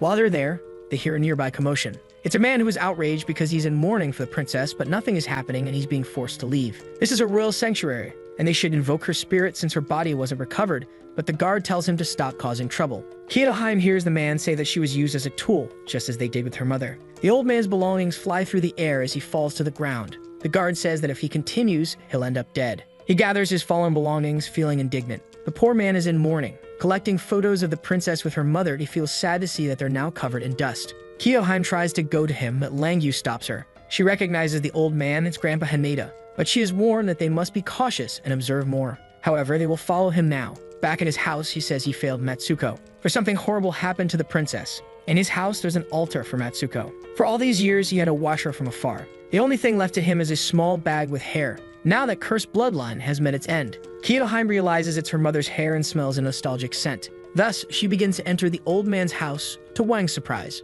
She continues walking toward the old man. Hearing footsteps, he asks who's there. Then he realizes that the person before him is the princess. Wang still doesn't know why he entered the house without warning. With shining eyes, he says this smell is familiar. That's definitely the essence of her mother. The old man is moved, for the princess is alive. He soon worries about what is burning on the altar. He says he shouldn't be able to smell that scent. Kyoheim asks if that's from her mother because it's reminding her of something. Langyu stops him from extinguishing the fire. He gets a bit agitated, but she assures him they're not bad people. In fact, they are her bodyguards. But the old man wants to put out the fire and ask them to leave and only return when the smell dissipates. But then he realizes something is happening. Holding her head, the princess seems to be revisiting memories. She's feeling an intense headache. The old man is worried and says he has no choice but to hide it. He starts performing a spell, and soon the room shines with a blue glow. The whole house now seems to be within a barrier. Langyu didn't expect him to be capable of a technique like that, but seeing him panting, she offered help. Then she used magic to temporarily blind her. That was the only way to keep them safe. Soon the princess became a source of an aura that kept emanating. They had to protect themselves from that energy.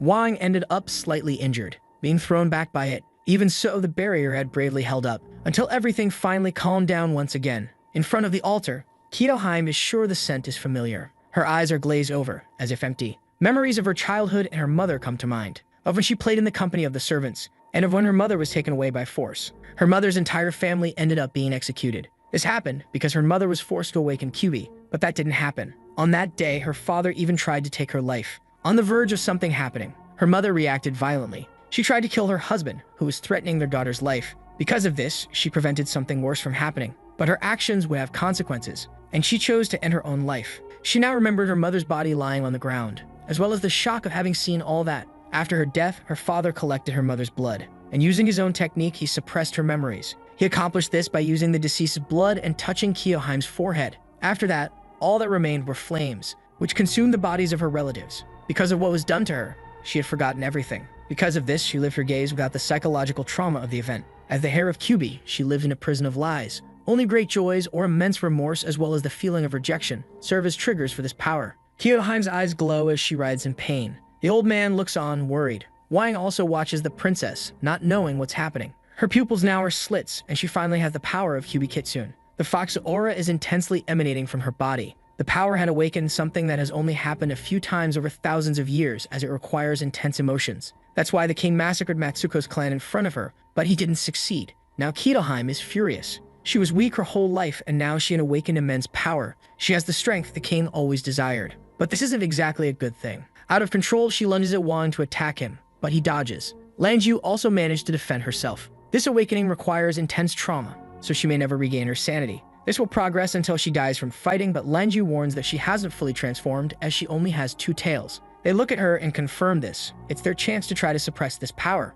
She told Kaneda to do something or everyone there would die, but the old man can only ask how she knows so many details. Without answering, she simply told him to hurry while she went to contain Kyoheim. She managed to entangle her with her hair while Wang also approached. He threw himself on her, hugging her. The old man used a technique to tie her down. Then he placed his hand on the ground and a magic circle appeared. Gradually, it extended until it reached the rampaging princess. She's inside the magic, and meanwhile, Wang is holding her. Even so, she screams like an enraged animal. Since they were close enough, she ended up biting him. Wang felt the pain of the bite but could do nothing. But little by little, something began to happen. The princess's body grew increasingly lighter. She was no longer struggling. She falls to the ground, exhausted. Finally, the tense moment had ended. However, Lang Yu makes it a point to say that this is just the beginning. Since there's a magical barrier there, the person who placed the restriction on the princess's mind still doesn't know about it, but things have gone beyond what was expected. The old man agrees that power is far too great to be hidden. Amicably, Lang Yu says there's no choice but to sacrifice the old man, who is surprised.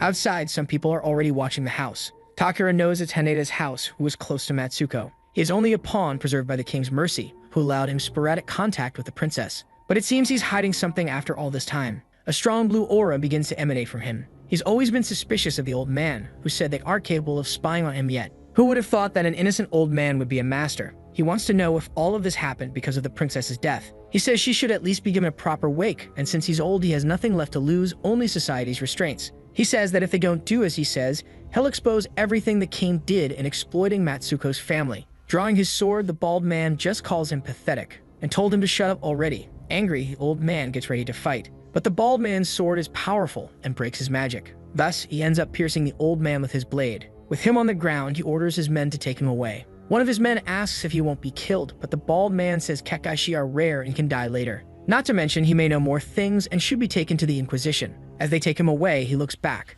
All of this just for a useless, low-ranked person. Finally, they disappear over the horizon. Amidst the rubble, there's a small shell. They emerge from it, and Wang wants to know if it's safe, but Lang Yu confirms that Haneda was already under surveillance, and that with his capture, they are now free. In the end, the royal family is very arrogant. Meanwhile, Kyoheim remains unconscious. She wakes up startled, calling for her mother. After what seemed like a nightmare, she breathes heavily. Looking forward, she starts to wonder exactly where she is. Standing up, she opens the door of the room she's in. Outside, it seems she's inside the palace. That's the garden that belonged to her mother. Soon, memories of what her mother did to herself come flooding back, and her last moments with her. Her mother's lifeless body lying on the ground. Kyoheim begins to scream and holds her head. Approaching her, Lang Yu asks if she's in pain. Then the princess looks at them. She tells them to leave as this is the palace and being there is dangerous for them. To her surprise, Lang Yu calls her cute. She asks her to look more closely at where they are. This is Lang Yu's space. The shell reproduces the moderator's subconscious, and that's the place that appeared in the princess's dreams. She quickly realizes where they are but wants to know where old Haneda is. He had been captured to conceal her existence. Seeing her expression, Lang Yu tells her not to say she's going to save him, as she laughs in her face. Distressed, she says she knows she's weak. However, she has to do something, and her tears fall to the ground. She doesn't know why she's still alive, given how weak she is. She collapses to the floor, sobbing because of it. Seeing her in that state, he remembered Wencheng and the bald man he calls father. Wang approached the princess to console her. Then she stood up and hugged him tightly, emotional. Using all the empathy he has, he ended up crying too. Weakness is a sin. That's one of nature's laws. The world is crazy, and even a child knows that the strong should protect the weak. That's why he'll become stronger. Hearing this, it was as if her mind clicked. At that moment, she felt a great power dormant within her. It was definitely not an illusion, and she begins to scream once again. The power begins to take over her body. Lang Yu says that with only 2 tails, she won't be able to save the old man. And if she wants to do something, she must control it. And every time she uses it, her body will be consumed until she earns a reward voucher, a beautiful wooden coat. However, she accepts the risks and says she'll live for herself, even if it costs her life. Seeing the situation intensify, Lang Yu ordered Wang to do his job already. He has no idea what it is, but she says the shell will break soon. She told him to use his refrigerator, so he decided to give her advice a chance and remembered what she had taught him. He focused his mind and muscle control, enhancing his concentration, until the refrigerator appeared before him. The door started to open subtly. This is definitely a crucial stage in the process. As he channels that external energy, he needs to be very cautious. Slowly, he begins to absorb the energy, but the small amount quickly strikes his chest with a solid hit. The power is so strong that he's being thrown back. Wang needs to exert a lot of strength to get closer. That's definitely a deadly energy. But opening the fridge, he realizes there's a bit of something that wasn't there before. It's too strong, he has no idea how much he'll need to absorb. Lang Yu reminds him to be quick, as the princess won't hold out much longer. This makes him very anxious, as everything depends on him. Kyoheim continues screaming in pain, releasing a lot of energy. Time is running out, and if she releases the 9 tails, she'll end up dying. The more of this bestial energy he absorbs, the greater her chance of gaining control. He looks at her, still very apprehensive. Then Kyoheim thanks him for his effort. His question is whether the princess would still die if she released 9 tails, even with her humanity preserved. Lang Yu can't say for sure, so he extends his hand toward her, prepared to absorb as much energy as necessary. This causes him internal damage and he coughs up blood. The amount of energy inside the fridge keeps increasing. Finally, he slams it shut. From inside the house, the energy emanates intensely, roaring. Kyoto crawls across the floor. It's already completely marked by her claws. Then she starts roaring like an animal. She looks menacingly at Wang, who stands before her. His effort is great and he believes he can absorb more energy. Inside his internal space, the fridge is already overflowing. He realizes the door is trying to close. This worries him as the energy outside is still abundant. Once again, he tries to hold it open. The door starts making creaking sounds. Slowly, it keeps closing. This is draining all his strength, but his effort seems in vain as the door continues to close. Shaken from the effort, he begs it not to close, until his pupils change color, and his body is flooded with an unknown power. He managed to leave the door completely open. Outside, his body absorbs Kyubi's energy even more intensely. Kyoheim is exhausted, but she thanks him for his help. However, her relief is short-lived. Once again, Kyubi begins manifesting within her. Another tail had appeared. Now there are a total of 5 tails. Kyoheim's features become even more animalistic. She enjoys this new sensation. It feels good to be like a beast. But there's an internal conflict within her between Kyoheim and Kyubi, who begin to argue. The beast doesn't want to be contained as it hinders its evolution. Then she finally notices something happening. There was someone there, absorbing all her energy. Wanting to stop this process, she lunges toward Wan aggressively. Before she could do anything, Lang Yu intercepts her. But Kyubi avoids being restrained by her hair, cutting it. Lang Yu realizes the beast is enraged. Kyubi continues furious, ready to destroy Konoha. She flees from Lang Yu as her hair reminds her of Kushina and triggers past traumas. She leaps several times to escape the redhead who torments her, until she manages to head toward Wang. However, the honorary Uzumaki clan member prevents the worst from happening, immobilizing the poor fox who only wanted to go to Konoha to cause some mischief. Unexpectedly, she reveals that her body was an illusion, which she learned to do with her former master, Madara. Several shadow clones advance toward Wang to prevent him from absorbing her power. Her hands finally manage to touch him. With him within reach, she roars furiously, biting him in an area with minimal blood vessels in the human body, the shoulder, that make his eyes widen. Immediately, she stops biting him, but he wouldn't let it slide that easily. She ends up biting him again, only on the other side now. Her teeth sink into that less vascularized part of his body. Lanju warned her that she would be devoured by an even larger and bulkier alpha. His eyes already glow red with malice. Kyubi wraps in with her tails, and Wang asks her what it tastes like, since she should drink a bit more as Kyubi's power is diluted. She continues biting him furiously. Then he decides to do her a small favor. He places the tips of his fingers on her forehead, causing them to glow with red energy. Gradually, the energy spreads through the air, and it began interacting with her tails. Kyubi's energy was being released even more, reaching a total of 8 tails while Lanju watches them intently. The amount of energy is so great that the house they were in started to crack. However, the fracture that was forming inside the shell began to disappear. The other Wang praises the space artifact, and Lanju says it's a national treasure that her father obtained. He also asked about the mask used for camouflage, and she's happy that he noticed everything. Thinking a bit, he praised Lanju's plan, saying it was very interesting. Pleased, she said she did it all with him in mind and hopes he regains his strength soon. However, she wants to know if he'll make Kyoheim his dependent as well.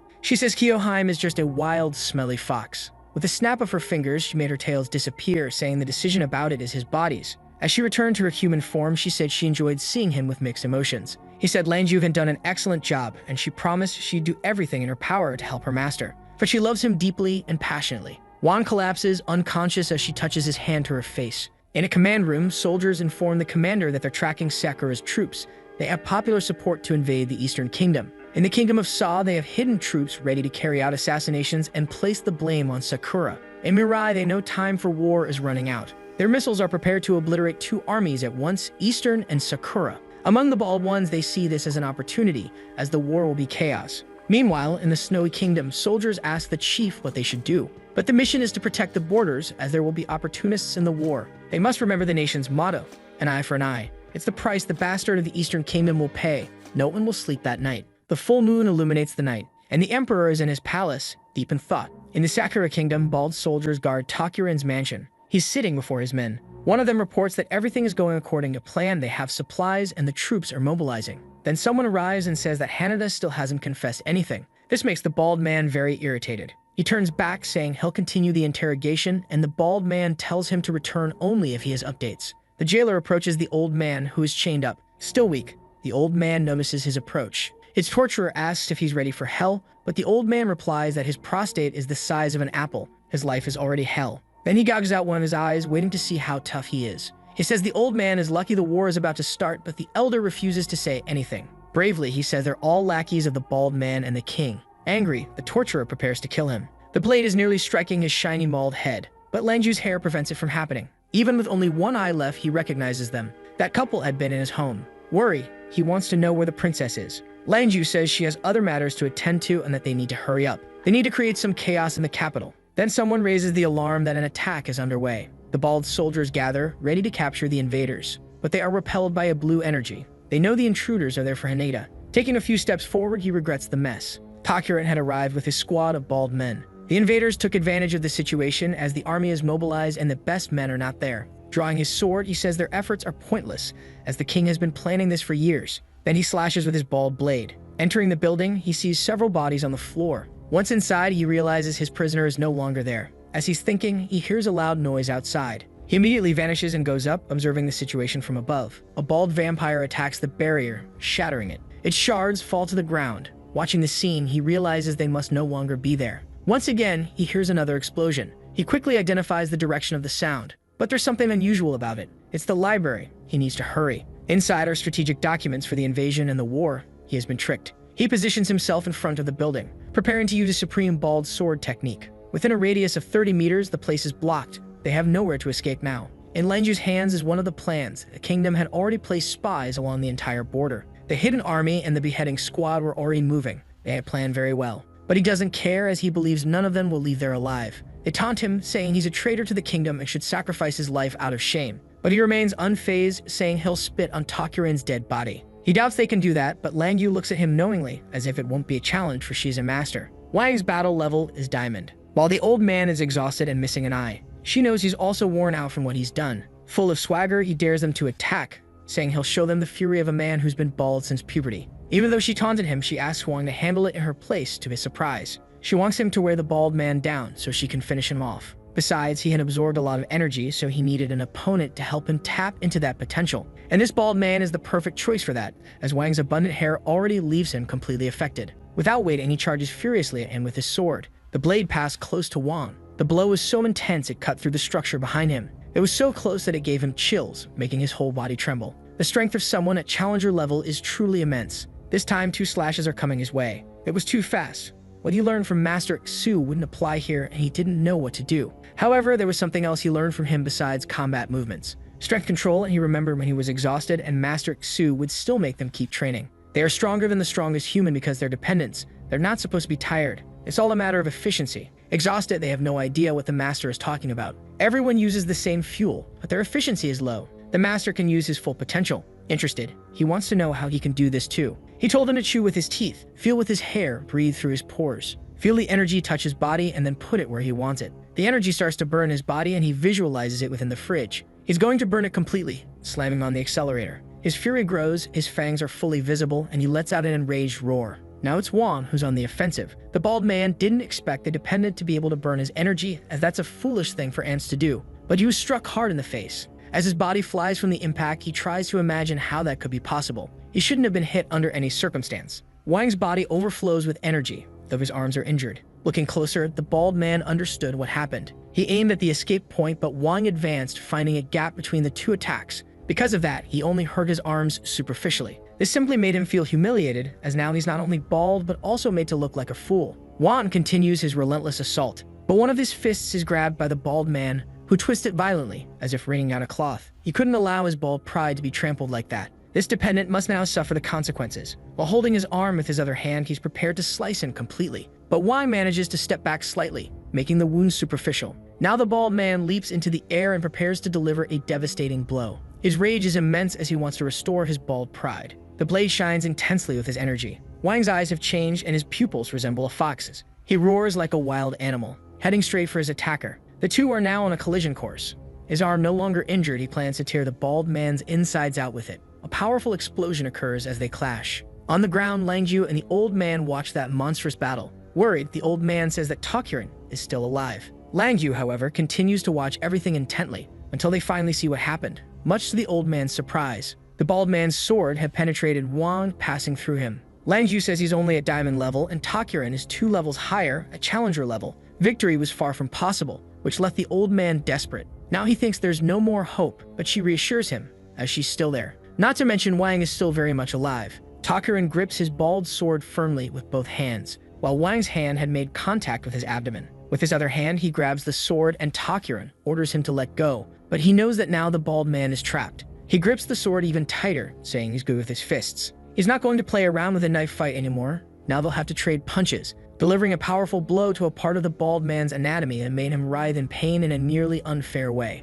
He screams, feeling that a fragile, delicate structure has broken. The pain is so intense that he cursed him in every possible way. Furious, he screams with such rage that he threw Wang far away. Unfortunately, the young man has now lost consciousness, but the pain is intense, and he still hasn't recovered from the low blow, his voice now permanently raised 2 octaves. The barrier he created remains in place. The bald man is determined to end the fight with his next strike, but Langju's hair suddenly appears. She saved her master from a blow he couldn't avoid. Handing her beloved to the one-eyed old man, she says the first round is over. Now he'll have to fight her. And she's not as inexperienced as Wang. Provocatively, she asked him to show mercy. With his sword in hand, he smirks at the request. Everything that's happened so far is unacceptable. Besides having his pride wounded, he has become a one-ball. He would never allow someone of lower class to oppress him. His arms begin to emit energy, as does his sword, which grows in size. He starts to scream as if he were a character from a show where the protagonist has blonde hair and a monkey tail. His energy filled the entire place. Fully charged, he prepares to unsheath his sword.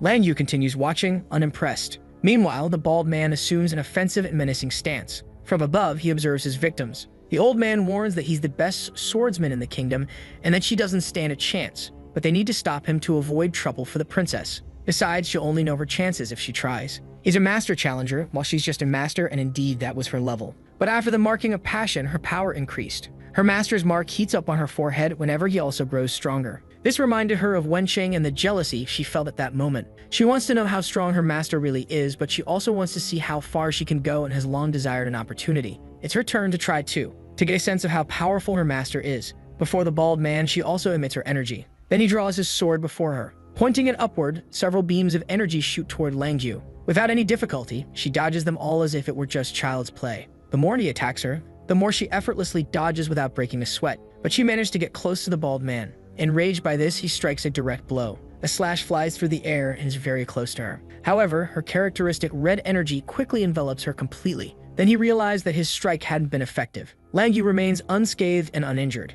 which only makes him even angrier, unleashing even more attacks, devastating the area. With agility, she managed to get behind him. However, experienced as he is, he was already prepared to cut her. Impatient with the fight's progression, he wants to end it all quickly, launching a precise attack on Langju. This made the old man panic as she was hit directly. Gradually, the mask covering her face shatters. Then she sighs in relief after that. Intrigued, the bald man wonders if she's excited by the fight, to which she says she's having a lot of fun. It had been a long time since she'd put in so much effort, and it made her feel very good. After finishing speaking, she began to laugh as if she felt the greatest joy in days. This only made the bald man angrier, and as he attacked, he ordered her to shut up. Once again, he launches a powerful attack at her. On the ground, the old man had to create a barrier to protect himself. However, the protection soon broke, while the bald man's energy obliterated everything around. Using his remaining eye, he looks up, frightened. There was only a bright, intense red like a star. Faced with this, the bald man observes the unusual formation. The red glow grew more intense, until energy blades began to manifest and one of them ended up touching him. His eyes widened at this. He felt something painful in his body. There's blood on his chest. This made him grip his sword defensively, as he had been cut. Meanwhile, Langju's energy continues to grow stronger. The mark on her forehead is now very prominent. Behind her, an energy formation appears like a constellation. Seeing this, he can't believe what he's seeing. On her forehead is a blood heraldry of the ancients. Only the 7 originators with their complete genetic chain and the royal family possess blood heraldry. She wasn't supposed to have one. Now properly scared, he asked who the hell she is. Below, the one-eyed old man says that blood domination is like a beast encountering an herbivore and he can barely breathe. Smiling, Langyu says what she has resembles something legendary. Now the question is whether she can finish off the bald man with it. The most powerful swordsman in the Sakura kingdom, Takuren, the bald one. With that, her fighting power doubled. Now they're at the same level. Aware of the risk, he prepares to attack once again. He can no longer allow the fight to continue without an end. She likes men who speak tough like he does and wants to know if the sword is the same way. As tough as his words, the force is crushing and his sword cracked. The blood heraldry is strong, but he's no longer impressed because he believes she won't be able to stay on equal footing with him. Excited, she says she can't hold back with him anymore. Her energy hadn't just grown. Now it's flexible and can even vary in length. Skillfully, he defends himself with his sword from her attacks. Langyu is pleased with it. The ability granted by her master is truly very useful. Overpowering the bald man, she wonders if she could make more than one ring. If she had a few more, it would be all too easy, while the swordsman prepares to strike back. But he needs to defend himself against it. While she smiles, thinking about what she could do. His sword couldn't withstand the pressure and finally broke completely. She told him to bow, for even with a broken sword, she wouldn't disdain him. His hands trembled with rage. Jabbing swords into his own body, he said the most powerful warrior of Sakura wouldn't lose. The one-eyed old man knows this is a self-destructive technique. He intends to blow everything up. Lanju also realized it's not what she expected anymore. The fight had pushed him to his limit. The bald man smiles like a madman and hopes the king remembers his loyalty. As he prepares to explode, an energy surge appears in the background. He realizes something is happening. That's the king's reanimation technique. The king is in danger, making him momentarily distracted, worried about what might have happened. He shouted for the king, utterly concerned. But one of those tentacles pierced his flesh, dragging him back to the palace while he screams in pain. As his body is crushed, he doesn't understand how this could be happening to him, a loyal general. This made him beg for mercy. While on the ground, several people try to escape it. The one-eyed old man knows that it's really from the king and that he's possibly under attack. For that, he must be wounded, which makes him wonder what he must be fighting against to need to recharge like that. Langyu breaks into a sweat as she's truly exhausted. She took the opportunity to lay on Wang's lap. Turning to her, the old man asks if she knows anything else and where the princess is. She smiles, thinking about who the king could be fighting. Soon, a figure with many tails and a white body is seen. Then the old man realizes it's the princess. She's using the power of Kyubi to confront the king. But despite everything, she's very pleased because she's finally going to kill her father and avenge what he did. The beast with many tentacles prepares to launch an attack with its mouth, but the princess isn't impressed at all. 3 hours earlier, Lanyu was asking her what she'd like to do since she released 8 tails and shouldn't die in vain. All she wanted was to confront her father about everything he had done, but she already knows the outcome. What she wants is not an answer, but his confession. She wants him to regret it and admit he loved her mother and still loves her, but Kitaheim says that's not it. For what he did, she can't forgive him. There's only hatred in her heart now. But Lanju says she has a soft heart and is easily deceived. However, if she insists on seeing him face to face, she'll have to discover what she wants for herself. She should fulfill her last wish and meet him, but if she dies, she should at least let go of her past. Kitaheim asks what she means by that, but Lanju says she'll find out soon enough. They will say Vanita, but they need her to hold off the king. Then Kitaheim asks her to thank Wang for what he did for her, as she hurt him unintentionally. Smiling, Lanyu says she truly remembers nothing. After that conversation, it was time to go. So she went to her father's palace. Arriving there, she opened the doors slowly. She saw her father standing before a cherry tree announcing her return. He looked at her with a cold expression. Now the two had a chance to talk. His wife loved cherry trees and he planted them all over the palace. She was kind and their last cherry blossom was the daughter they had together. Now she had awakened the Kyubi. He had already sensed this energy earlier and congratulated her. Approaching her, he said he wanted to see her more closely. Asking her to trust him as she did when she was young, she says she missed him and he responded the same. Her transformation is still incomplete. Once it is finished, the Kyubi becomes an immortal battle beast, but without control over itself. He had waited for this day since she was born, and then Kitaheim realized what was happening. Attacking her, he asked for forgiveness, saying the royal family's bloodline is too diluted. Now he needed to find the last Kyubi and consume it. Only then would he become purer and be on par with the nobles of the other kingdoms. Then she said that for this, he killed her mother's family and now wants to sacrifice her. All he did was to consume her or else use her as a pawn to ignite the war. He only thought of power and manipulated her all this time. He doesn't deserve to be her father. Manifesting the power of the Kyubi, she destroyed the snakes binding her. Witnessing her power, he rejoiced, confident that by consuming her, he would become even more powerful. He sent his Shikigami toward his daughter to devour her. They charged at her with violence. All she wanted from him was just a confession. Now she's willing to make sure they both die together. The beast summoned by her father roars, but using her tails, she defends against the incoming attacks. She then used the clone technique popularized in the show with the blonde protagonist in an orange jacket. The energy beasts hissed. They were unable to overpower the nine-tailed power. The king looked at this and acknowledged her power was fascinating. Kitaheim was already behind him, ready to settle the matter. She just wanted the degenerate to die once and for all. The king is confident because he has 3 Shikigami and has only shown her 2. While defending himself, he wonders if she isn't curious to know where the third one is. Gradually, it begins to emerge from somewhere, revealing its monstrous face as it leaves the magic circle. Flames begin to pour from its mouth. They strike the Kyubi, who tries to defend herself. Kitaheim's situation has become a bit more complicated. This makes her talk to her clones, asking them to focus on Shuten Doji. Immediately, they go to him to do as the original instructed. His eyes gleam as they focus on the princess, and his body begins to emerge from that magic circle. With a precise attack, he managed to hit the Kyubi. This caused her to agonize a bit as the impact was strong. The immense beast, very similar to the ocular summon from a certain show,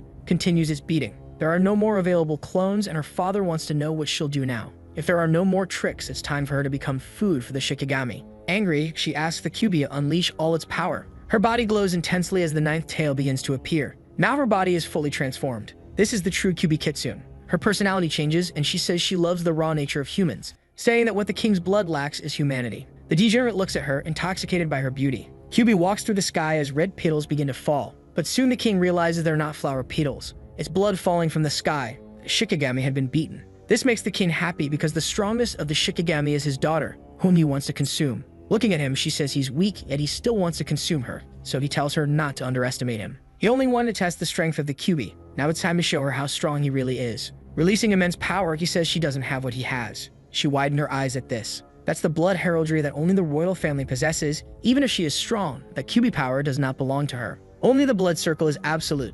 Those who possess it have the power of domination. Now it's time for her to surrender and accept becoming a snack for her father. In this way, he believes he'll be invincible. He then unleashed the full power of his blood circle.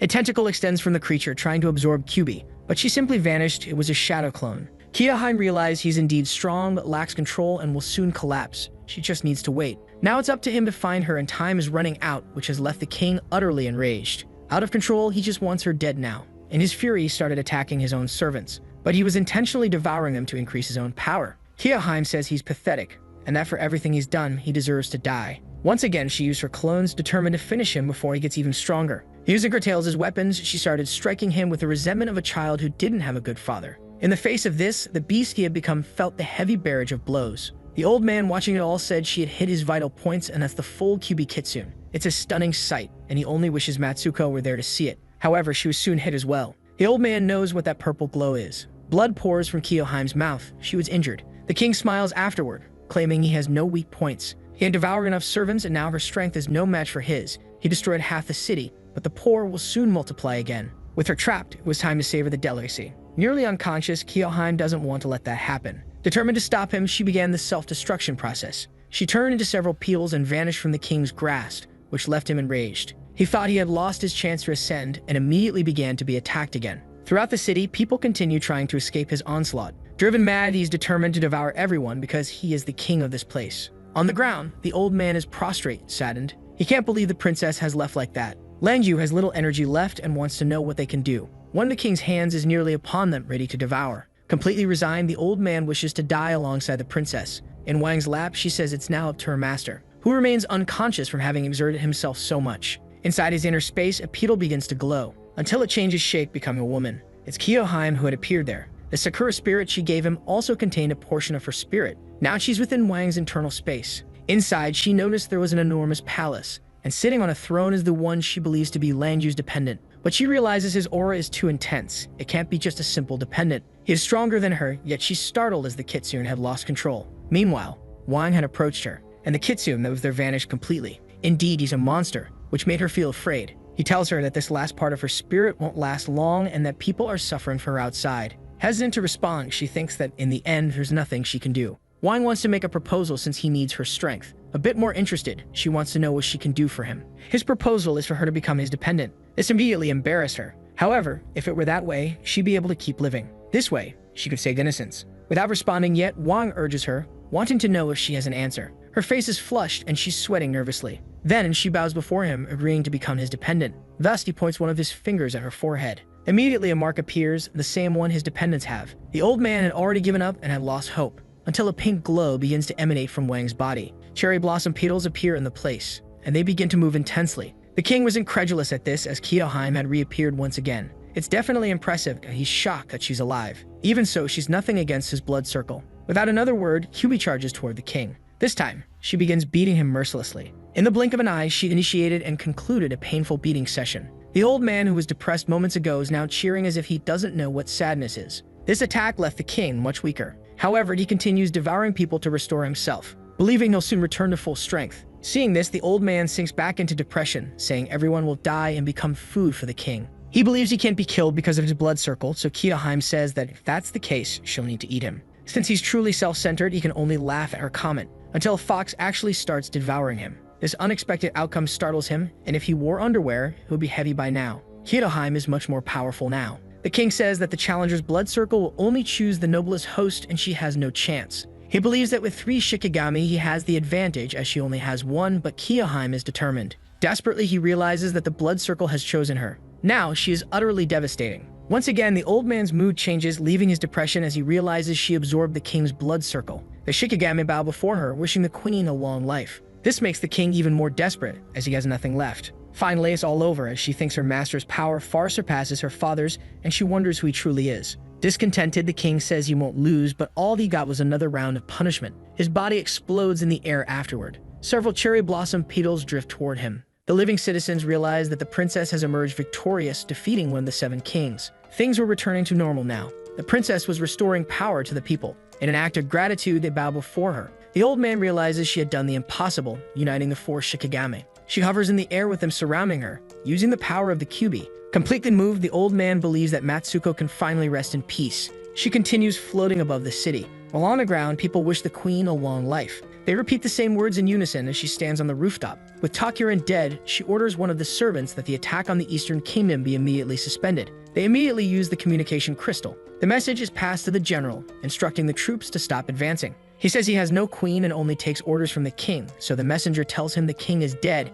and his daughter has inherited his powers. This infuriates him and he wants to die with his king. He cuts off the message right away. Kyoheim ordered messengers to go to the Eastern Kingdom to propose a truce, as she would handle the border situation. They did as she commanded, and the messenger will arrive by dawn the next day. Meanwhile, Wang remains unconscious. Within his internal space, things are happening. As he opens his eyes, he realizes what's in front of him without even knowing where he is. Now they are no longer dressed, and their bodies are close in a very intimate way. The passion has taken place, it's consummated. The army is assembled on the eastern border. Furious, the bald squad is ready to launch a massive attack, condensing their energy to strike at the protective barrier, which was strong enough that it began to crack, much to the defenders' dismay. The attack continues relentlessly as a prim and proper observer watches everything. That technique, used together by an army of challengers, has the strength of a nuclear bomb. The Sakura Kingdom has initiated the attack, and soon the other 5 kingdoms will continue the siege. And these armies will take the opportunity to seize a vast territory. Even so, the old man doesn't give up, and even if he dies, will do everything to defend his emperor.